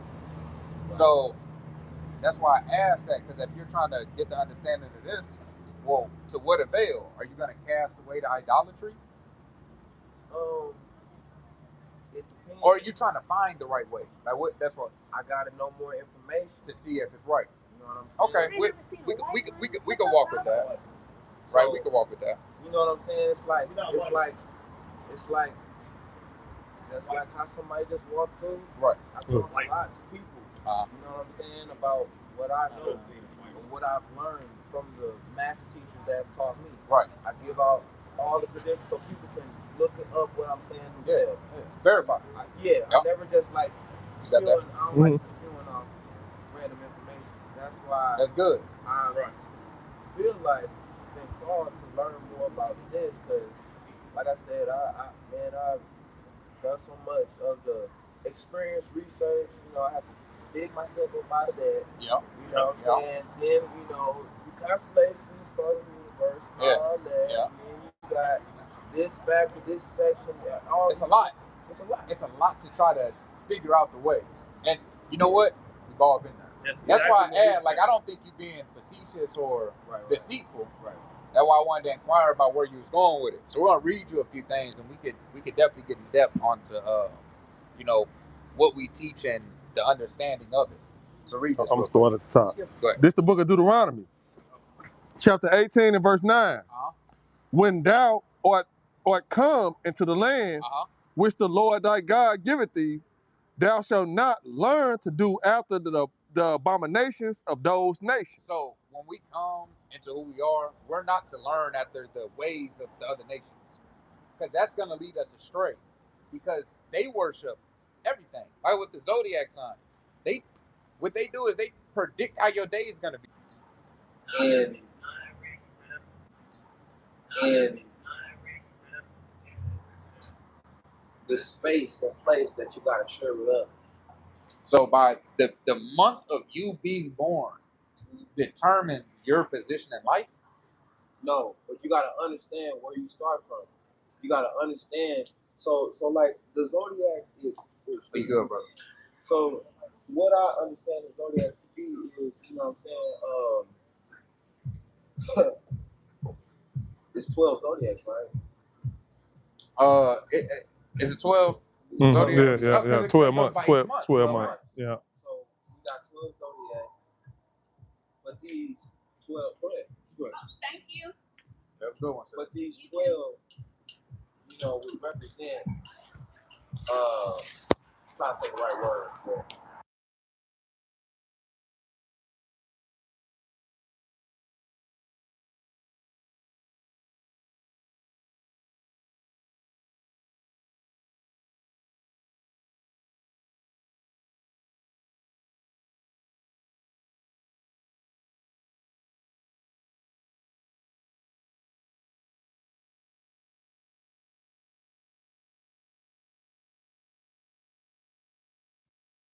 That doesn't, you being born in a month doesn't determine who you are. Because in the world, they be like, oh, you this, and this. But when they meet that person, that notion don't fit. You are who you are determined by how you grew up, the teachings you were given as a child. These things mold you, not the month that you're born. That's why I said to follow that logic. it's because what I'm getting at, They gotta be charged. I'm gonna say it like this: Understand it. that Yeah, that is. you got the soul and you got the spirit. Uh-huh. We're not in our physical state with soul. Like our body is, feel me? Our spirit is composed of a body. You know what I'm saying? So there's something called a silver cord that hold all these things together, that make up the essence of who you are. Okay. And we learned this from Sharif Bey, you know what I'm saying, when he was teaching. He talks a lot about radionics.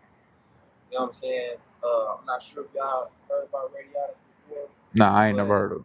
That's kind of talking about the planet itself has an electromagnetic wave. Okay. We all are affected by these electromagnetic waves. Now, there's been days where you sat there and you just had pissed off. Like, I don't even know what just happened. The car drove back too far.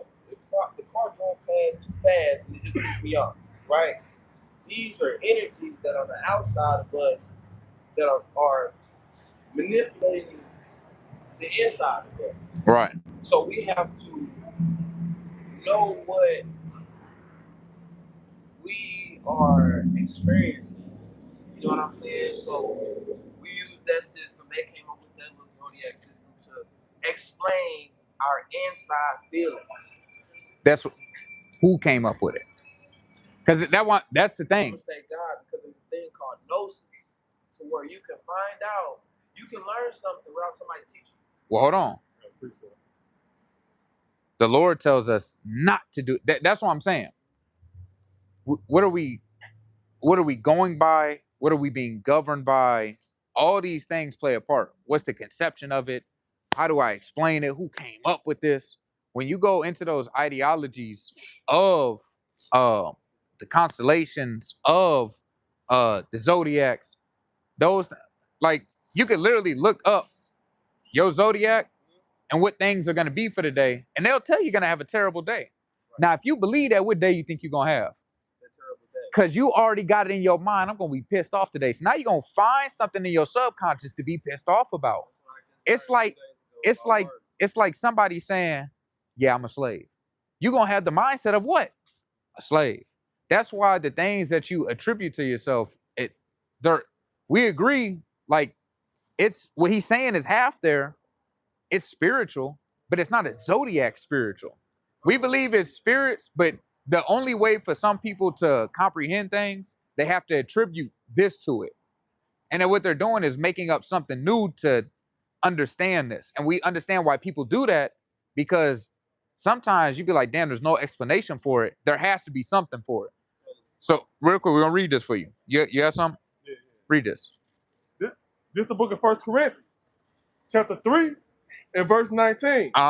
For the wisdom of this world is foolishness with God. So whatever man wants to make up and alterate to explain something, that's foolishness with the Most High. Some of it, like I said, they're using bits and part, but it's not the full understanding. I would rather go to the original to understand, because the Lord already tells you there's spirits that do that. You can have an evil spirit hop on you. We see it in the scriptures of men that it's happened to, and you got to rebuke that spirit, and it'll flee. But if you had that mindset of because there's no way to explain the electromagnetic pulses and why you start feeling some type of way. So now, guess what? You will never take accountability for the things you do, and you will blame that. I see the condition of a lot of people that do that. Oh shit, I'm a Capricorn. It's just me. Oh, my thing was off today. That's just how I am. No, be accountable. Take actions for what you did, and move better. But the only way to do that is to know how to fight against what you're fighting against. And we know that there's spirits. And we have to tear down the ideologies of what these other gods are doing, because they all lead to the way of death. None of that's going to lead you on the right. That's why I said, as a nation, that has not helped our people. That has not made us live under harmony with one another.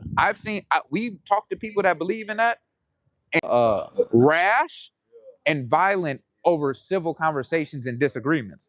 Like you're very calm and poised. That's not the case a lot of times when we talk to people that believe in that. Like and you want to know, a lot of times people don't have the answers, so their first action is to get mad because they think we're bashing what they believe. But we've all learned an error at one point, and we had to be renewed. We had to throw this away, like you said. I had to throw away all these other doctrines and philosophies because I learned that they were wrong. I can't keep living in ignorance once I see the truth. The truth what? It what? What do they say the truth does? Sometimes it what? It sets you free, but it also does what to you sometimes? It hurt. The truth hurt. Well, you want to know why? Because if I tell somebody, hey, you've been living wrong your whole life and you thought you've been living right, you're going to be like, damn, you calling me a messed up person. You saying that I'm really bad. But hold on, don't look at it like that. Look at it like, damn, I can start living now. I can start living the right way now. I thought 2 + 2 is 6. Thank you for correcting me and telling me it's 4. Now I'm not ignorant no more. You had something for the brother? Yeah, he said something that a lot of people hate to admit. Yeah. You know what you said, brother? What? I don't know. Oh, Yeah. man, I'm gonna tell you first. And that's the main thing that a lot of people don't say, because it may make them feel like the brother said, inferior. Well, this guy knows more than me. Well, he can't know more than me because I've done all this studying and research. I don't think he's better than me. Yeah. I'm acting like I know. And that's where the pride. The pride and the conflict comes. Yeah. And you said a mighty thing right there. This is what I learned. Yeah. I learned that from the Zodiac. And look, that's why I said, it taught me my positions of what I have to understand. See, and now it's like I hear what you're saying with the learning other people's the wrong, you know what I'm saying, system, because we go down the wrong path. Yeah. You know what I'm saying? In this way, it may teach you some things that are right, but totality, it's a lie. Can we agree with that in the Zodiac? And I agree, all things are like that. I can learn from a poor homeless man. Is everything he says right? No, but he could teach me something. Everything can teach you something. It can teach you what not to do and what to. A fool can. That's what I'm saying. It can teach you what not to do and what to do. I learned from your mistakes. I'm starting to understand what. You know what I'm saying? I just got into my 30s, so a lot of the, still kind of, my friends still a little young, yeah, in their 20s and shit like that. So they ain't got the mental fortitude to understand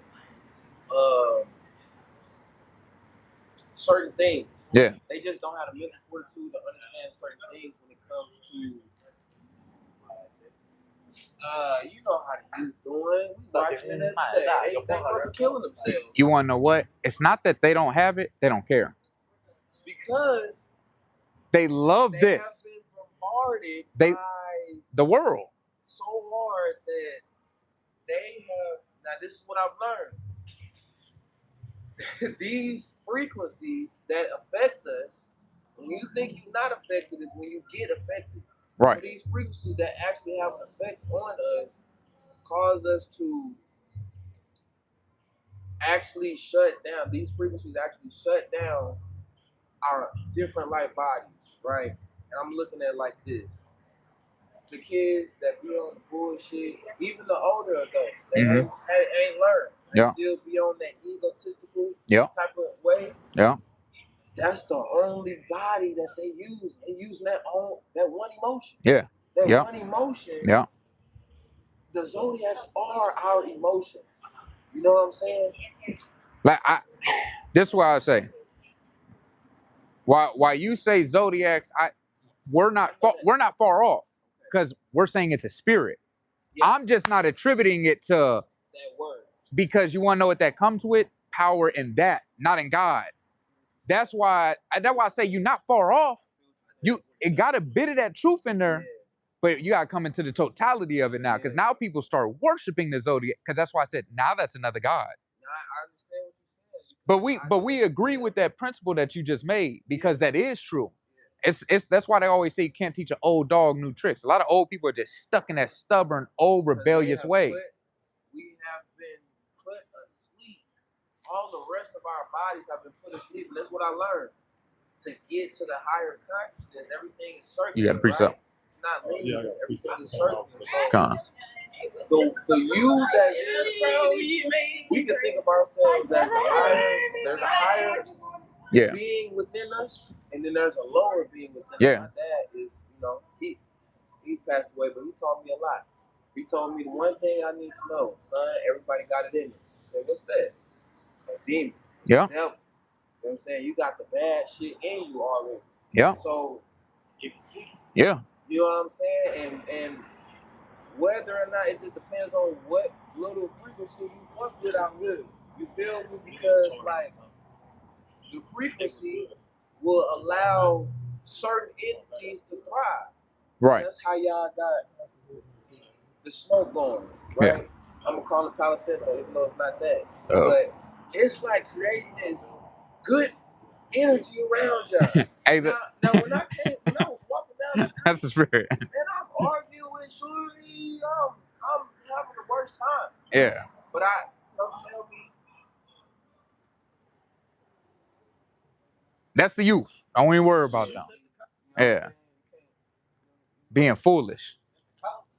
We turned up a little bit. You know what I'm saying? But that's how that was a clean example of what we just how the entities that you gotta protect your own little circle. Yeah. And these entities will try to slow you down by making you not multiply yourself with the Zohar body, with your bigger guy, with your higher form. So like I had to say one thing. Go ahead. People don't know. Yeah, that's what I'm saying. He there. Yeah. Little Dragon Ball Z. Man, it hit me. I never ever spoke. Where'd y'all get those flowers? Can I ask y'all?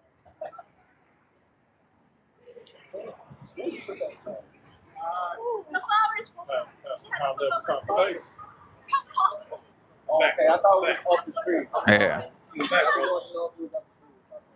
haven't enjoyed your day. Yeah, Super Saiyan. What I was gonna say is using it's like multiplication. Go ahead. We're listening. It's like multiplication. Yeah. Right. So using the energies that you have within you, because I'm not gonna say zodiacs, right? Right. We're using the energy because you're not just one. According to Master Astrologist Sister Myra Moss, you can look her up. She let us know that you got the whole placement. You the whole 360. So every zodiac, every part of the whole constellation is you because we are a microcosm for the macrocosm, right? It just depends on what you feeding into. And that's why I say that I will never let something preordain what I am rather than the Most High. Because he already preordained who we are, but I'm not going to put myself in a box, say I'm going to, live after how this way is saying I'm going to live. I'm going to live after how God ordained all our people to live, because now we're on what? One mind and one accord. That helps us. That makes us better, and that gets us out of this condition that we're in. That's the medicine. And that's why I say it's partly there, but I want the medicine with that, right? So go ahead. Whatever you got, read it. This is the book of Isaiah, chapter 47 and verse 12. Uh-huh. Stand now with thine enchantments Uh-huh. and with the multitude of thy sorceries. So it says, stand not with the enchantments or the multitude of sorcerers. Read. Isaiah 47 and 12. 47 and 12. He says he's telling them to stand with him. Oh, yeah, stand with them. He said stand now. Now, yes, read that again. It's like I thought stand now, read. Stand now Stand now, read. with thy enchantments. Because when that day comes, if you believe in that, keep believing in it. Read. And with the multitude of thy sorceries, wherein thou hast labored from thy youth. So the things that you've decided to put your all into, that you've decided to devote your life to, read. If so be, thou shalt be able to profit. If so be, thou mayest prevail. So if these things are to be, you're going to prevail. Read. Thou art weary in the multitude of thy counsel. Let now the astrologers and the stargazers. These are the people that deal with the constellations, the sun, the moon, the stars. Go ahead. The monthly prognosticators. Stand up and save thee and from do these what? things. And save thee from these things. These idolatrous things, can they save you? They're not going to be able to save you in the end time when all hell breaks loose. You can't call upon the crystals to manifest something better for you, because that's not going to work. Because we're going to keep reading, and I'm going to ask you a question. Go ahead. That shall come upon thee. Behold, they shall be as stubble, and fire shall burn them. They're going to be consumed. That's why I say I can't mix both. That was the principal thing of it. We don't want to mix both. Go ahead. They shall not delight. Now he delights in things that we do, like this, the frankincense and myrrh. It's a sweet smell unto him. A sacrifice unto the Lord is a sweet smell unto him. But it has a double-fold meaning. It's also to feed the priest, because that's their job, is to give sacrifices, but they also eat of that. So it's a double-fold thing unto it. Now, these things, again, they're not going to be able to save you out of the hand of the Lord when that day of trouble does come. That's why we're saying we can't hold on to that, because all the principles essentially that you believe, they're here. They're just called by something different. That's why we want you to break down the middle wall of what they would say, the middle wall partition, and coming into the fullness of it. And anything like that. Any Christianity, Islam, a lot of those things have tendencies of what the scriptures tell us.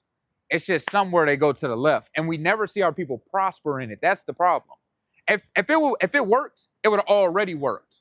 The only thing that we've never tried was to follow the commandments of God.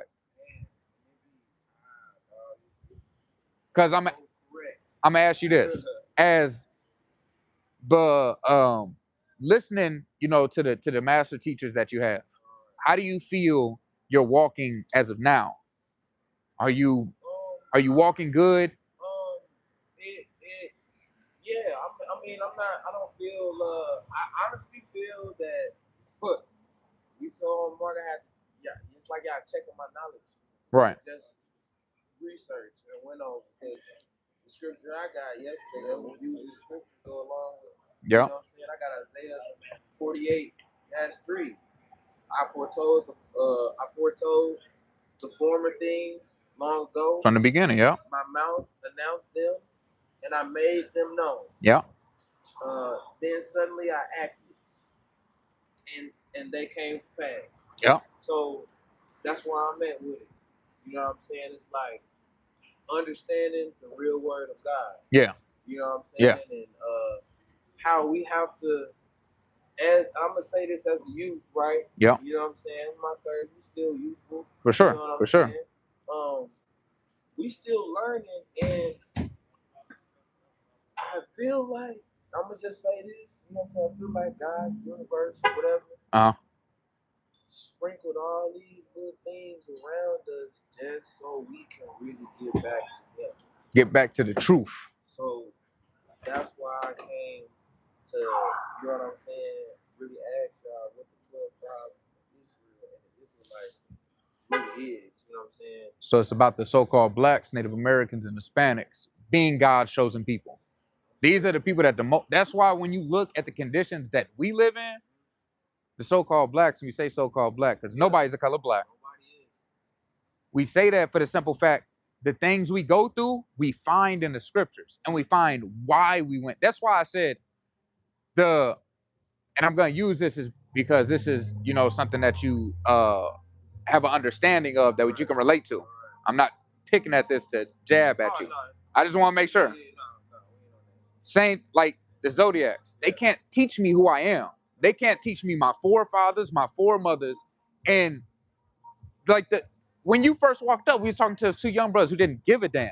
I'm like, do you care about where you come from? Or are you okay? He wasn't there. He wasn't. It's too much in this world for them to do that they're caught up in that they were worried about getting done. Now maybe they had to go home.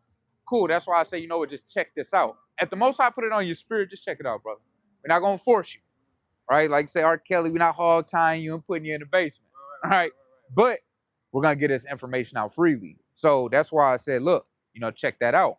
But they don't have the mind to want to learn that, to understand who we should want to know who we are and figure out who we are. Go to Isaiah chapter 44 and verse number 1. And that's the whole principal thing of self-identity plays a big part in who you are, what you do, and how you walk. Because now I know who I am. I know who my people are. Because if you never know who you are, who do you fight for?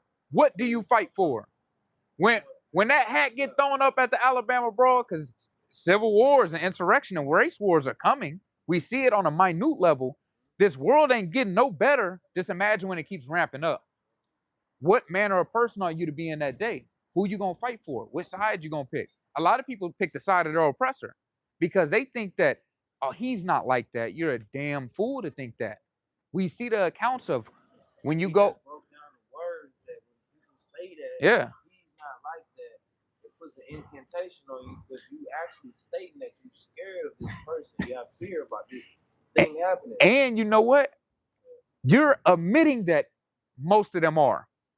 And you think that you have the wherewithal to determine that he's not? You don't live with that man and see what he say behind closed doors. You with him for a portion of the day. And I promise you, we talk to those type of people out here, them be the worst ones. Because they rage, and then when that truth gets revealed, I hate you so much, I got so much disdain, I'm just going to go all the way. And they kill a lot of our people due to that. I was gonna say in those days, man, a lot of our people gonna be easy prey. Yeah. Just because they don't know who their enemy is. Yeah. You gotta think about it. They the Klan, Trayvon Martin, little situations like that. George Zimmerman, he made money off of people signing Skittles. We don't know who them people is. Nope. We work with them people. Yeah. You know what I'm saying? They ain't showing their face. They never did. Hold on. I just watched a town meeting with the governors and the politicians of that town. One of the head ladies, she was writing racist memos. Because she thought that her people wasn't going to sell her out like they did in the meeting. She went up in front of the meeting, released the messages that they had, that she was talking about black people. She released that I don't want to eat out the same food as them. She was like, hold on, but this food that we're getting for the city council meeting is paid with their money. You too good to eat with them? She has a program to feed people. She has a program set up. But you're too good to eat with them? Hold on, so what did that program mean? That's why I said the far way of deceit that they will go to deceive us, to believe us, and leave us docile so that we can keep being good slaves. That's what we're being right now. Slavery is transformed into modern day slavery, and we're being very obedient by doing what this world wants us to do. And that's why we have to separate ourselves, and that's why we really want to touch the youth to make sure that that's the next generation to grow up. Like you said, we're still young right now. we have a lot of influence over the things that we teach our peers around us. Some not gonna get it. We got to dust our hands with that and be content. Hey, it's just not for you. It may be later. I'm not gonna throw you away, but right now I got to go to who gonna get it, because you could slow the ministry down by that. You could slow the building of a nation down by that. What happened with, you ever seen the movie Birth of a Nation? No, I didn't want to watch that. Watch the movie. It's hard to watch, but I'll tell you this.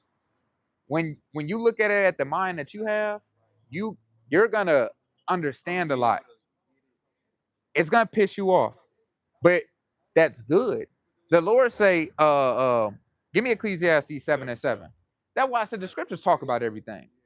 I don't want to overburden you with so many scriptures for the simple fact that I don't want to just force wholly the Bible on you. I want to have a conversation with you and bring you into this world, because it's a different world than even with the church that teach you a lot of this different. You know, the Israelites, we teach it very differently because we teach how God told us to speak the words of the Lord, not our own. You know what I mean? But Paul said, "Be all things to all men," and I know where you're coming from, so I'm dealing with it on that level. So read with that. This is the book of Ecclesiastes, chapter And you 7, wise, right? So read that. chapter 7 and verse 7. Uh-huh. Surely oppression maketh a wise man mad. So if you're oppressed, you better be mad. No one loves oppression. When I watch Birth of a Nation, I can look at things today and be like, this is still going on. And even to see the true evil that they did. And I got a book called the half that has never been told. it's a book when they tell the true things about slavery and the history. And no, you good. It's called The Half That Has Never Been Told. And it's a very lengthy, man. I'm a quarter. I just finished, I think, like the first 2 chapters. But the intro is so long that is, kind of going into it. And they really tell you the other graphic side that they really never want to publish. All they tell you about is, okay, yeah, we beat them. They may have took some of our women here and there. But now let's tell them about the real things that you was doing. How you was cutting our women's stomach open when they was pregnant and seeing which one would die first, the baby or her. When you were playing, you were kicking our kids' heads till their head would come off their body as a soccer ball. Like, let's think about the real evils you did. The Trail of Tears. They never touch on what the Trail of Tears is. Bro, I went through my learning shit. Uh-huh. Found out the truth through Chief Top Cats. Uh-huh. Say his name. Indigenous Indian that did his family research. What's his name? Big Chief Top Cats. Okay. From Texas. Okay. Now he got his whole, the BCU, Uh-huh. Big Chief University. He got his whole shit. He done found out 1881, it wasn't no slaves here. Wasn't only no 1% of Africans over here, according to the census. Found out the Trail of Tears was the Indians getting displaced. Yep. You know what I'm saying? Why they had a treaty? They had a 2-time treaty. You know why they were displacing them? Because they were bringing in. It's fucked up. Now y'all smart. What I'm about to sound hell.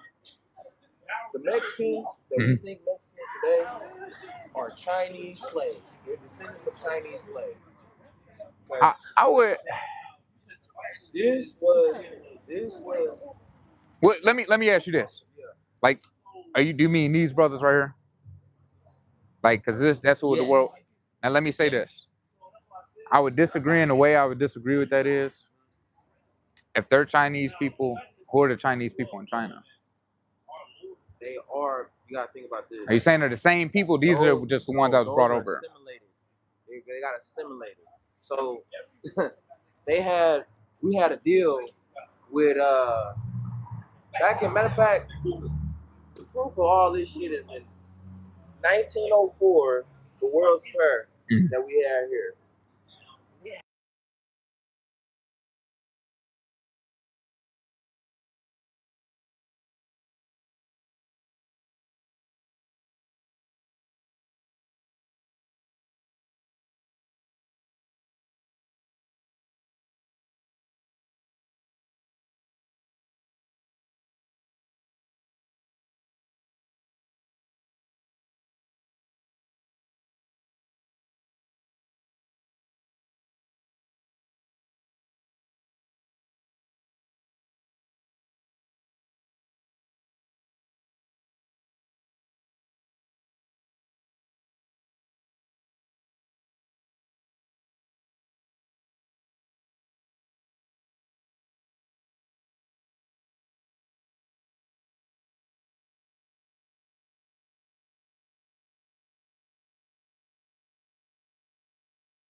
went over here and it took namely a year and a half. Salaki. And then we come here and they take that same route, and we can look today and it's a year and a half journey. That land is called Arsareth. We look in the scriptures when that's what it was called, and then you look at the conception of what America was called before, it was Arsareth. Like that's why I said the history lines up too much for them and what they go through and what we go. That's why I said Asian people don't go through what we go through. They had the no hate bill. One Asian got bullied. They had a no hate bill passed. AIDS and reparations. All praise to the Most High. Mexicans are getting oppressed at the borders and locked up, same way as we are, just but by ICE. They're going through the exact same things we're going through. How could they not be your people? Because I got to say that. Go ahead. You go. I was gonna say, man, let's use your intelligence.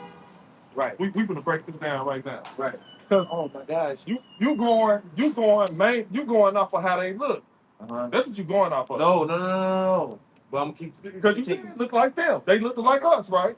What nation on this earth has a monopoly on, or I'm gonna say owns just all of them just dark skin? the nation. Yeah. All of them is dark. Yes. None, man. Every nation on this earth has a lighter color and a darker color. Every nation except one nation. What nation is that? White folks.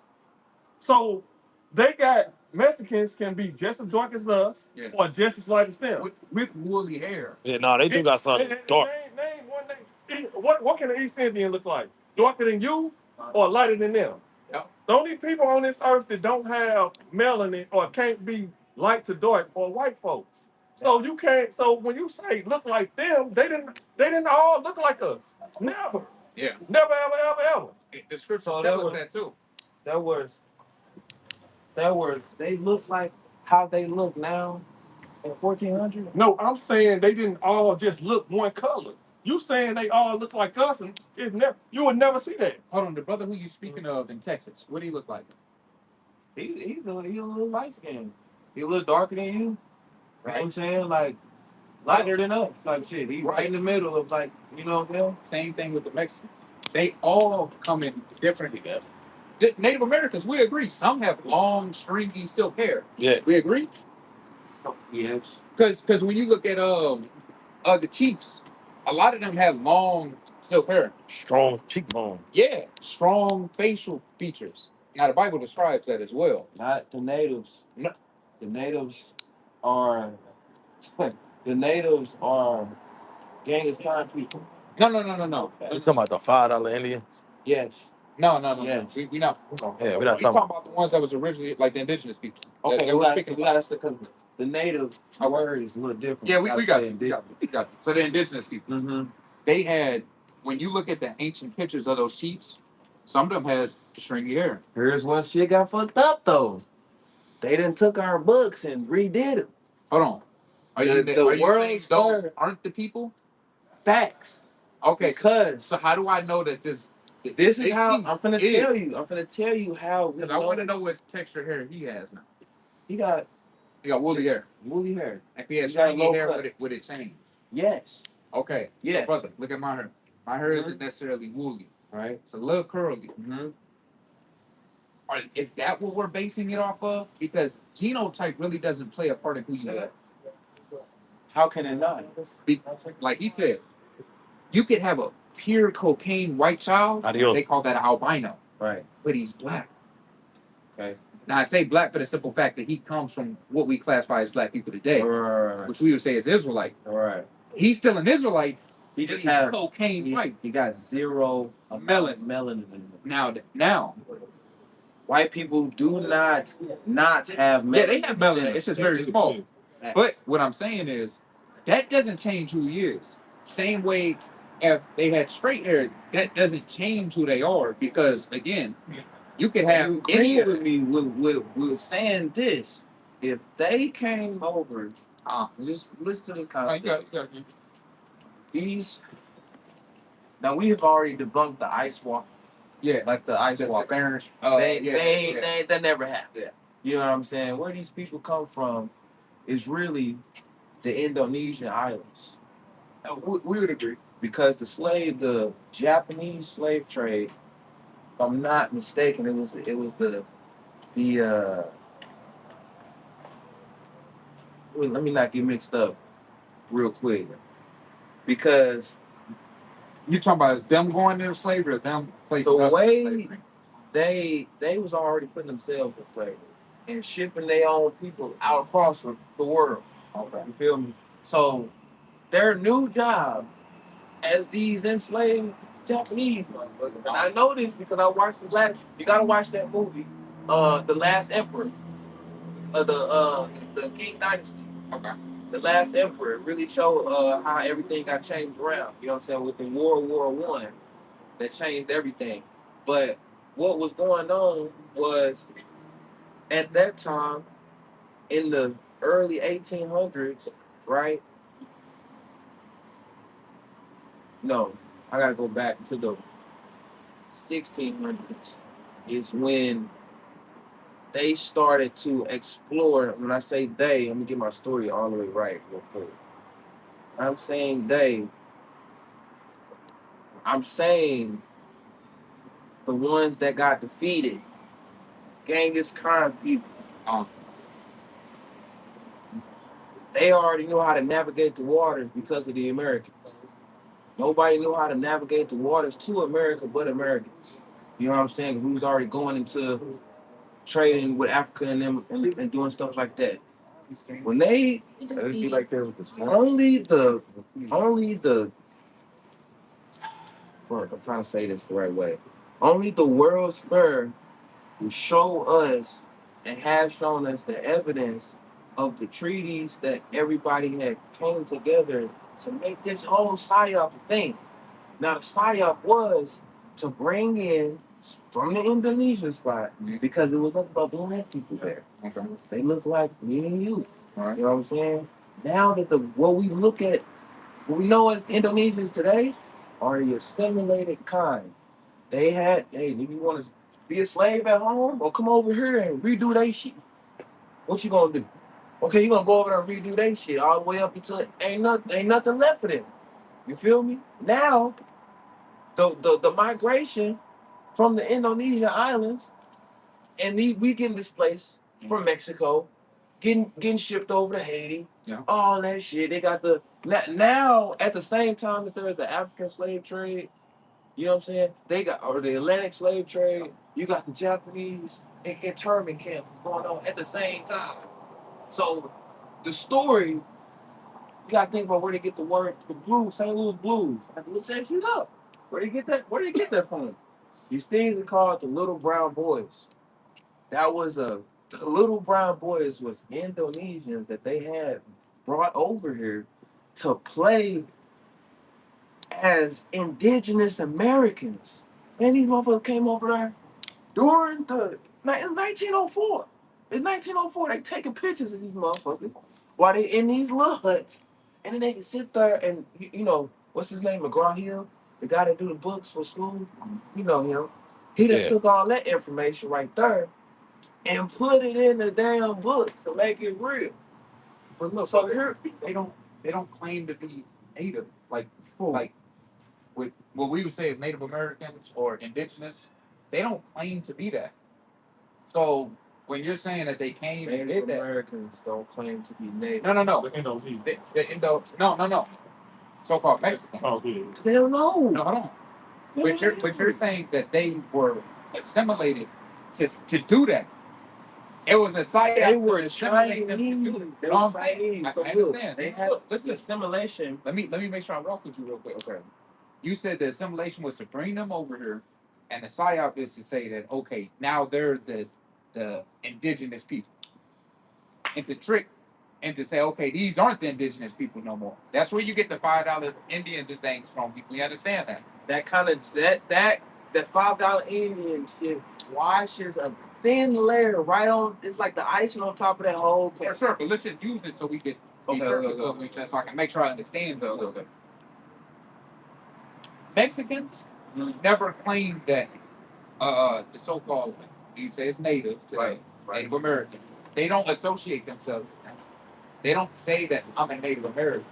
So when I see they're proud of being He just said he's an Aztec.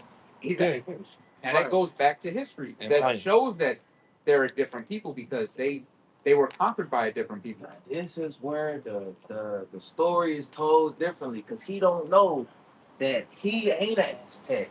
Hold on. He has been placed Where? as an Aztec. No, But I man. thought That don't I mean thought he he was is placed. I thought one. he was placed as a native though. No. He says he's an Aztec because of where you come from, where you think he come from. Hold on, But the he Aztecs go back to who though? They don't go back to the natives. Aztecs don't go back to the natives. indigenous. Oh, it was more in here. No, that's why I said there's different tribes. There's another one in there. People. Mag- That's why I said we're you have these 12 tribes. When I say They're native, the same I'm people. talking about the $5 Indians, right? Right. And when you talking about I'm talking about the real. being an Aztec, Yeah. they are claiming to be indigenous to the land. To what land? Mexico. Okay. They cannot be indigenous when they are offsprings of the assimilation that came and migrated to the land. So native means to move across the land. So look, if I go from here to here, I'm native. Not necessarily. That's a pilgrim. That doesn't mean you're native. Means that this is where you originate. This is your native land that you were born in. That's why they have to make these treaties to make all that real. Hold on, but it's not that.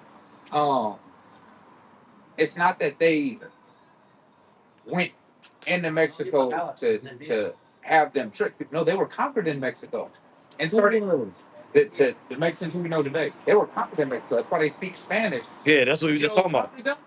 Spaniards. The Spanish conquistadors. Okay, That's what we conquered them over there. hold on. They didn't conquer the indigenous people. That's where I'm making the distinction from. You know who conquered the indigenous? Who did that? The English. They're not. The Spanish and the English I got are to. two different. But we got our ass beat by two different people at the same time. No. I didn't know it. Trust me, I understand. Because then you got over there. Yeah, just as racist as the white people are. Like they're both in See, she hate her own people. She talking. She can get to this talk. You ain't got to sneak this and walk by. We'll be bold enough to talk about it. This is She powerful. love her oppressor. Yeah, we talked to her before. Wow. And that's one of the problems. Is it toys? But I mean, look, is it toys we in don't there? want Yeah, you to, it's crazy. because it does take more Look, it's research. tough. And I'm glad Oh, we have damn, this that one fully conversation. charged. I'm gonna go back and do some more research as well, because I'm not as strong on the so-called Mexican, right? Because a lot of people that we talk to out here are Mexican.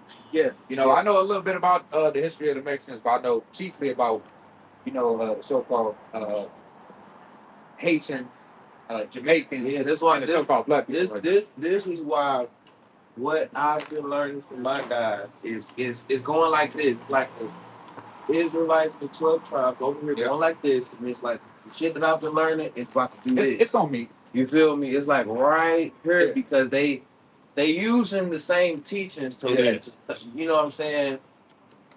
And what the one thing that he said that tells the truth about what you were saying that I definitely agree with, they do. Cause my buddies that went to Spain, my buddies that went to Mexico, and they went to them real ass museums. Yeah. The museums got the real truth in it. Depends. Because we all know who runs the museums is the white man at the end of the day. I don't know. We can't say that. Well, no, they run them. Okay. You say they run them. They hide. You know, Rush Icons? I don't know. Look up the Rush Icons. They have a museum as well. For some reason, they have the real images and the depictions of what Israelites look like and what Christ look like, but over here it's a white man. Because it's a karmatic thing No, but look, you're trying to do. I say that to say that they can pull what they want to put. Not everything is submitted to them. When it's too much truth, they can't give it to you because they can't allow you to know. They can't give it to us over here. I agree with you. Well, nobody wants us to have it. They only did that to jab America to say, you black people, look what they're doing to you to cause what? Insurrection. They're smart. These people are tacticians of war. Why didn't you been do it then? Cause Because the karmatic laws of the universe will wipe their ass the fuck out. Well, they have been playing a Well, they're gonna very, die with it, but the thing is, they don't really give a damn. Their ultimate goal is we'll do this to F this up. It's dominoes. I want this piece to fall and knock this piece down. They smart. They're not smarter than us, but the ways of war that they know, they're crafty. Yeah. Yeah. So I was just gonna say, King, through the spirit. Yeah. Okay. You know things have different spirits. Yeah. Just, you know what I'm saying, different dogs. Yeah. You know, some Rottweilers are different from a damn poodle. Right. Just meant spiritually. The Mexicans don't have shit in common. Excuse my language. With no damn Asians, man. their spirits, Like these spirits is totally. Their spirits is totally different. Have you ever seen a boxing match? Yeah. That's a match. they are warriors. yeah. Asians are not warriors. I mean, let a Judite fight a damn Israelite. Ain't gonna go right. They look. They might not win, but they gonna take a beating and they ain't gonna give up. That's right. Yeah. They ain't gonna give up at all. Yeah. We don't. They just have a different spirit. Yeah. Period. Yeah. And I wouldn't. Even, it's like. And this is what we was taught about the different spirit. Why they have the different spirit. I'm agree with you. If you do something that Minister Drew Pookum told us about this lady, Mr. Drew Pookum said there's a thing called chaotic mating. You ever heard that? Like chaotic mating. I kind of get what you're going with, because chaotic mating. So your parents gotta have matching blood for you to have a child that's not gonna suffer from a mismatch on the blood. If y'all blood don't match, your baby gonna be fucked up. You can have a fucked up baby out there. You know what I'm saying? You can have what's called this is I hate to say it, but this is why the Giants were the Giants. Because there was the angel was one of the motherfucking mixed with the human. You get this big ass Cyclops giant who spirit ain't the same. Real it back. Why does that pertain to Mexican stuff? Because the assimilation that happened. Who they mingle with? The blacks. The Asians Mingle with the blacks. Mingled with the islands. The islanders. So now let me ask you this, because we can use real life examples today. What's a blazer? A black Asian. Why don't they look like Mexicans? Because their whole you'll never see that spirit. You want to know what you see? What? Cheeky eyes, darker skin, with kinky hair. Right. So when I see a Mexican, I don't see the phenotypes to even get that. I'm gonna tell you this. So how did they get there? I went to Japan. I've seen a real place. The Nigerians go over there and they get them some babies.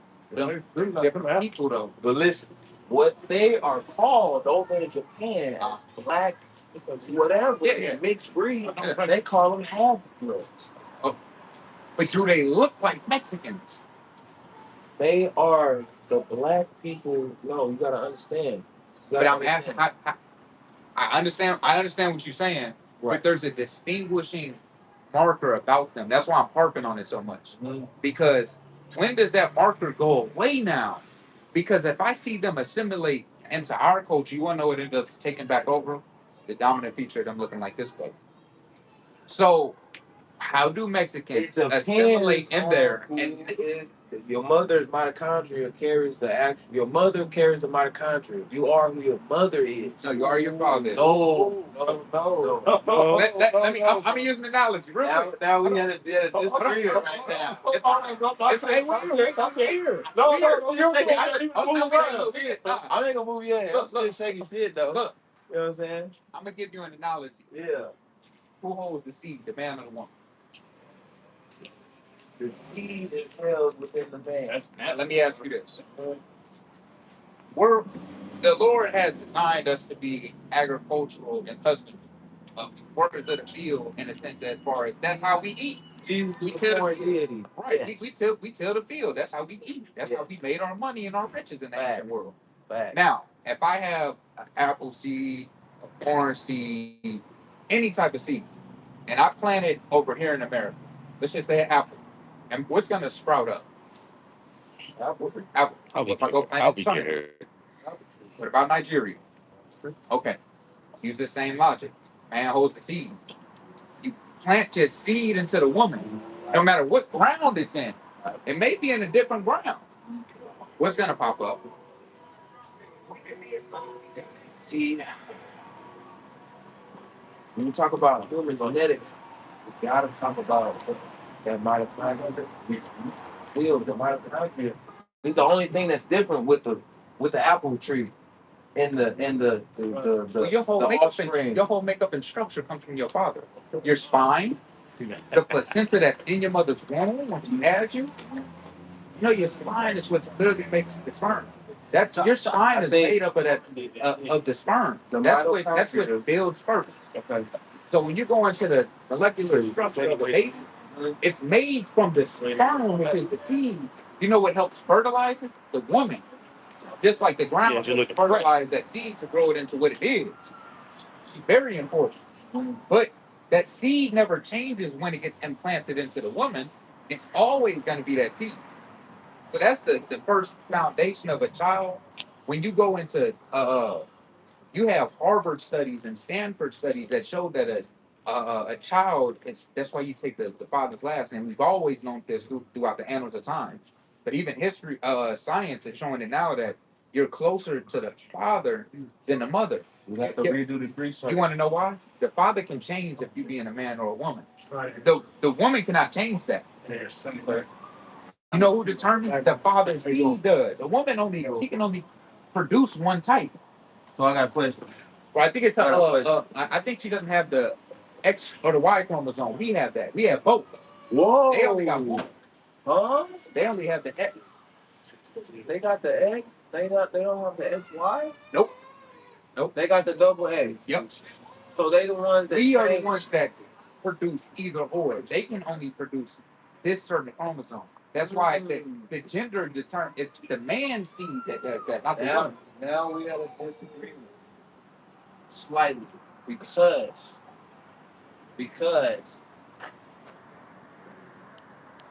what gotta say this like you just feel like it's around like What does a woman have? Double X. yeah. Let's I gotta be 100 on The woman has two X. Two X chromosome. Then We'll look it up for the two the X. woman got the 2X. Yeah. And the man has the X and the Y. Okay. He determines the gender. Yes. The man determines the gender. How in the hell can the man determine the gender after the seed has been planted? No, the seed already has the gender. The woman, because you become The tail is the tail of the sperm is the DNA. You become a man based off of what? What chromosome? Why? Yeah. If a woman doesn't have that, how can she determine? How can she make a man child without that? Because if a man only has a double X, woman has double X, they can only produce what? Women. Right. Three. So look. Yeah. Boom. And Okay, look. This is what I'm saying though. So he gets that from who? Who's the son get that from? He get that from the changing of the. Do the who? Do the who? No. His chromosome was already XY. I know. So for it to be a girl or a boy, Comes from him. Comes from him. Of the mother has to transform that. Yeah. No, we're not negating the fact of the woman, Okay. but the determining factor of the gender comes from the man because he has the X and the Y. I don't agree. Hold on. I don't agree. So what makes the a boy? You gonna say the X and the Y? The what? The X and the Y. Like what makes a boy a boy? Yeah. The X means. No, the chromosome. No. Yeah. Okay, you know what I'm saying? Excuse me. How you put it? And the X makes the what? A woman. A woman. Who? How did they get the Y? Where the Y come from? The Y, like you said. Who has the Y? It's already there. No. From who? From which gender? What do you mean? Who carries the Y? The man. So who determines? Because a woman only has XX. So who would determine it? You have to. Where does the Y come in at? Are we having babies all on our own? No, as men. So hold on. Hold on, wait. If we're not having babies on our own as men, right? So when we assimilate a woman, No, we get that, brother. So we're not negating the fact. So Yeah. It's what I'm telling you is, see, we thought we really used to think that the sperm had enough energy to make it to the egg. When in reality, it's the nature of the egg pulling in the right sperm. It's actually the egg pulling in the sperm. We're not negating the woman, brother. We need the woman. You can't make the baby without the woman. Fact. So the baby turns into who they are within the woman. The Fibonacci sequence don't start in your balls. Well, Is the Fibonacci sequence with you? I know what he's finna say. The percent. Okay, King. Remember I read the wisdom of this world, foolishness to God. God, now that was our first grade. 3:19. The Lord also says that He's not the maker, the author of confusion, right? So it's very simple. So now you see how the brother just broke it down with just plants, a seed, and the earth. Hurry up. Every animal does it like that. That's how simple God made. He made, okay, these seeds come through it, the snake come through it, all the way up to the lion, all the way up to the tiger, all the way up to the bird, all the way up to him. Now, before me and you was born, for us to be born, our fathers first had walked around with us in their sacks all their life. Then guess what? They had to get aroused by our mamas. So now it's standing up. Then they had to actually ejaculate. Right. So that means without that, we wouldn't even be here. That's how simple it is, King. So guess what? If our father never got aroused by our mother, then the seed would have never been planted in her, King. And his child, whether it's a man or a man child, boy child, man child, or a female child, wouldn't have never been born because it's his child. He's literally planting the seed. Right. He literally planting the seed. It's not, we ain't got to get all scientific about it. That's how simple God made. Yeah. Like literally. It's still, I agree, all the way up into humans. Come on, man. Why? Look at Plants don't have emotions. Hey, hold on. Yes, they do. Yes, you can talk to a plant and make it grow now. You can. Hey, but guess that's what? not The better soil, look. It's The not better the emotion. soil, the better the plant is. Look. Those aren't emotions. Look. We are confusing. We are layered with all these different things. See, that's what you don't get. See, all these trees and everything that we have different spirits. In the wintertime, this tree right here may lose leaves. But guess what ain't gonna lose no leaf? What tree ain't? A pine tree might not. Right. That happens every 3 years. It could happen in the summertime. So hold on. So what I'm showing you is everything has different spirits, King. That's how simple the Lord made it. Spirits facts. So when you can't tell me that a man's spirit can change by itself. No, we're not saying that. You keep don't. That's what I'm saying. Hold on, listen, brother. Don't distinguish the man from the woman because you need her. I'm not. Hold on. She needs what? Us too. So we not fighting against the person one another. No, we need each other. Because without that, there is no baby. Right. But what we're saying, that's why I said even the genetic makeup of human gender, their bones are made up from the sperm. That's why I said that's what makes you. Your spinal fluid. Man, the placenta that's in a woman that you feed from as a baby. Man. So that's why I'm saying that these things, like even on a scientific level, the majority of the stuff comes from the man. Gotta ask this. But we need the woman. How? Because hold on, she does what in the womb? She electrolyzes it. She nurtures that baby up to it's what? Time to come out. What do you Just like the soil. To the fruit is right. Just like the soil. Nurture the baby with. Just like the soil. Mitochondria. Here goes some science for you though. If that woman's blood gets anywhere near that child can die. Facts, because the body gonna reject that man's seed. No, that man's seed. It's just like it's just like if you got a you know anybody on dialysis? Yeah, my mom used to. Oh, okay. Once they get the liver, the kidney, whatever it is, the body rejects it. Yep. So this body that's inside this woman is the man's body. It's the man's child. This woman's blood is a foreign object, King. Why would that be? Because that child is the man's child. Flat out. There ain't no other way to put it. It ain't no other way to put it. See how simple the Lord does it. Won't he do it? Man, it's like if I go have a baby with a white girl right now, That's your son. Yeah. Because you want to know, because he doesn't. the son not fully mine because he just got diluted. No. It's diluted my son. I understand what you're saying, but that's your seed. You want to know how you want to know how bad it is though, because if a woman were to, if she were to hold the seed, that means he can sleep with anybody and it's hers. How though? How did somebody got to be first. According to science, the woman is first. No, the man's first. As the baby. Let me ask you this: what chromosome gets added or changed?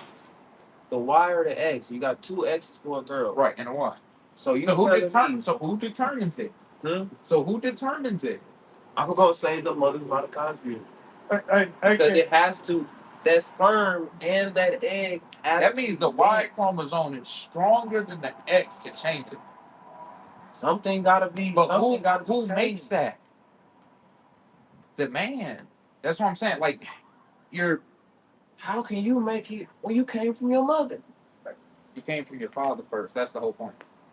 You're always, hey brother, you have all your kids right now. All of them. They always are with you.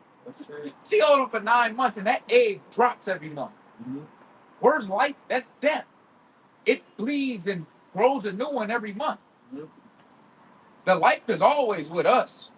That's why I said your whole genetic makeup is of sperm. Mm-hmm. When you really dive into this, your whole genetic makeup is of sperm. Now, we're not denying the DNA. Hold on, we're not denying that you need both, because now you get features for both. That's why they look like something else. But the dominant gene is from the man. Scientifically, because if that's what we're going by, it's from the man. Now that's what I'm seeing from Harvard school studies. And who is Harvard? Hold on, that's science. Science from who? Hold on. People that look like you and me? Hold on. Or people that look like him? It could be from anyone. Now this is where my research has pulled me all the way up. Because now I gotta ask where you getting your science from. BCU, Chief Topcast. He did all this research. I'm telling you. So what? So he goes against the common consensus of all the scholars. Because listen, or all the scientists. Yes, and he beat these niggas in the far left debate you can put him in. He have killed all these homies with all these debates because you know why? He found out there is racism in the scientific field. Of course, it's everywhere. So that when you spot where and when the racism has started, we ain't never gonna get the right information. X and the Y ain't race. That's gender. It's knowing. So they're lying to their own people intentionally to deceive us? Yeah, they're right. About if you get caught in the fucking flood, that's your fault. To go where? What you mean? What is telling us that you're because the woman is what? What are you trying to say the woman is? The woman is the like God. No, I'm not. No, listen. The unity of man and woman creates God. Is the woman above man? No. So man is like this. It's not like that. What? Man is above woman. You want to know why? Because hold on, you can't have two leaders in a household. You got to lead your household. You can't have two drivers. You want to go left. You can't have. You seen that Yeah. evil over there? She ain't see that. You can't have two steering wheels. Hold on. She ready to hurry up and get going. We late. Hold on. Somebody over there sitting kind of funny. We going this way. Right. Now, if you're here, your household's doing this. So where you going? Hold on. The woman don't have the fortitude to understand God on her own? Not to understand God. I didn't say that. I'm saying when it comes to the decisions being made, scientifically, women are more irrational and make more emotional. They're a weaker vessel. We agree. I have to say that we are falling into a split. When you split her. No. You're falling into order.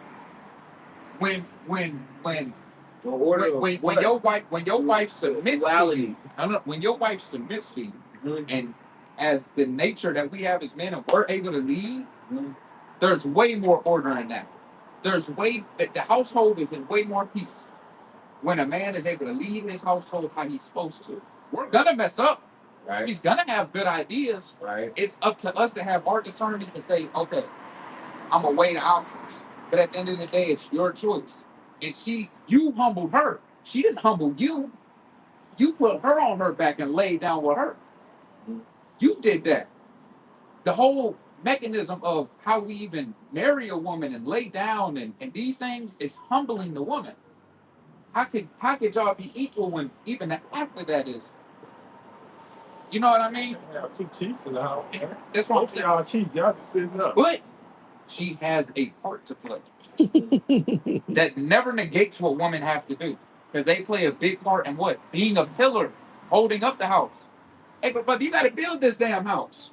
You got to go put in the work to be able to get these things done so she can hold up the house. It's you know the world, the yin and yang. Yeah. You had to have both. Duality. You don't have to have both. No, you have to understand that both is the same. Because hold on, I got two arms, right? You can't be the woman. Can't be the woman. Hold on, so how can she be the woman and the man? You can't. You can only understand each other and work together. But if she's leading, that's the nature of who? Did y'all know the nature of who? Leading is the nature of who? A man. How can a woman then take on both natures? But you see, that's why there's conflict there. Go read the precept real quick. This is the book of Sabbath, chapter 42 and verse 24. And then 1 Corinthians 11:3 after that. Go ahead. All things are double one against another. And he have made nothing imperfect. Nothing is imperfect. Everything has its purpose. You have good and bad, dark and light. Go ahead. One thing established the good of another. Go ahead. So one thing established the good of another. A woman can hold up her household or she could tear it down. Right. By moving out of her natural state. Go ahead. And who shall be filled with the beholding of his glory? Go ahead. That's it. Oh, now go to 1 Corinthians chapter 11 and verse 3. And we've been trying to live by recently, in the modern world that we're in, we've tried this. We've even tried this with the women up and put them on a pedestal. This don't work either, though. Now look, I'm not saying she's a servant to you now. Yeah. Not saying that. Right. On the level of, you treat her, but we're gonna read these scriptures because the Bible will answer. Let's read those, and then give me Deuteronomy 28, and we'll go. Just read this real quick. This is the book of 1 Corinthians, chapter 11 and verse 3. But I will have you know that the head of every man. So we have somebody we submit to. Read. Is Christ. The words that Christ laid down for us, what he has instructed us to do, we do. Read. And the head of the woman is the man. What we instruct for the woman to do, she does. Read. And the head of Christ is God. And even Christ has a head, which is the Most High. You want to know who else has a head? Who the women are over? Shoot. There's rank and order to everything, just like in any structured thing that you have set up. There's order to it in ranks. Generals, lieutenants, officers, soldiers. You always have ranks to be able to establish a clear path. You can't have two co-leaders because, again, somebody has to make a final decision. So here's my question. You can't have two steering wheels in a car. Right. Somebody want to go left, somebody want to go right. I wouldn't look at it as before I ask my question, I wouldn't look at it. 'Cause I've learned how to shift my perception, right? So I wouldn't look at it as two steering wheels, right? Of difference, of a difference. I would look at it as two parts of one whole. Okay. Because the ultimate would be Christ, right? Of course. So even she on her own gotta be on a Christ-like mindset. But she can't do things that you do. She don't have to do things that I do. But I'm saying She though, do things like I do. and that's Just like we do things like God do. We're supposed to be. there's a degree to it though. There is. So that's why I say, like, I agree with you on certain levels. Mhm. Like, you don't. This isn't your servant. You don't now become a taskmaster over your wife because you're. No, the scriptures teach against that. Mhm. You're supposed to love your wife as you love yourself, and who would be evil to their own flesh? But you have to establish order in the fact of you need to be able to have clear direction on where you're leading your household to. I can agree with that. And so that's why I say we can't be this with that if you're supposed to be the head of the household. But I agree that's why I said I think we slightly missing each other. Yeah, Because I feel like I agree with we need our women. They're very important. They're very important in the making of a baby. We don't oppress our women. We love our women. This is what God said about our women. Read this. This the book of Deuteronomy, chapter 28 and verse 56. The tender and delicate woman among you, The tender and delicate woman. Read. which would not venture to set the sole of her foot upon the We ground. didn't even let our women walk upon the ground. That's how tender and delicate we treated them. Because they're precious unto us. The Lord said that women, a virtuous woman, is as precious rubies. Who shall find her? That they're hard to find. A virtuous and a righteous woman, he calls them princesses, the daughters of Zion. But we agree with that, and you have to treat them and moving past and such. But again, when we go astray, our women lead off by nature. Why? Because they're following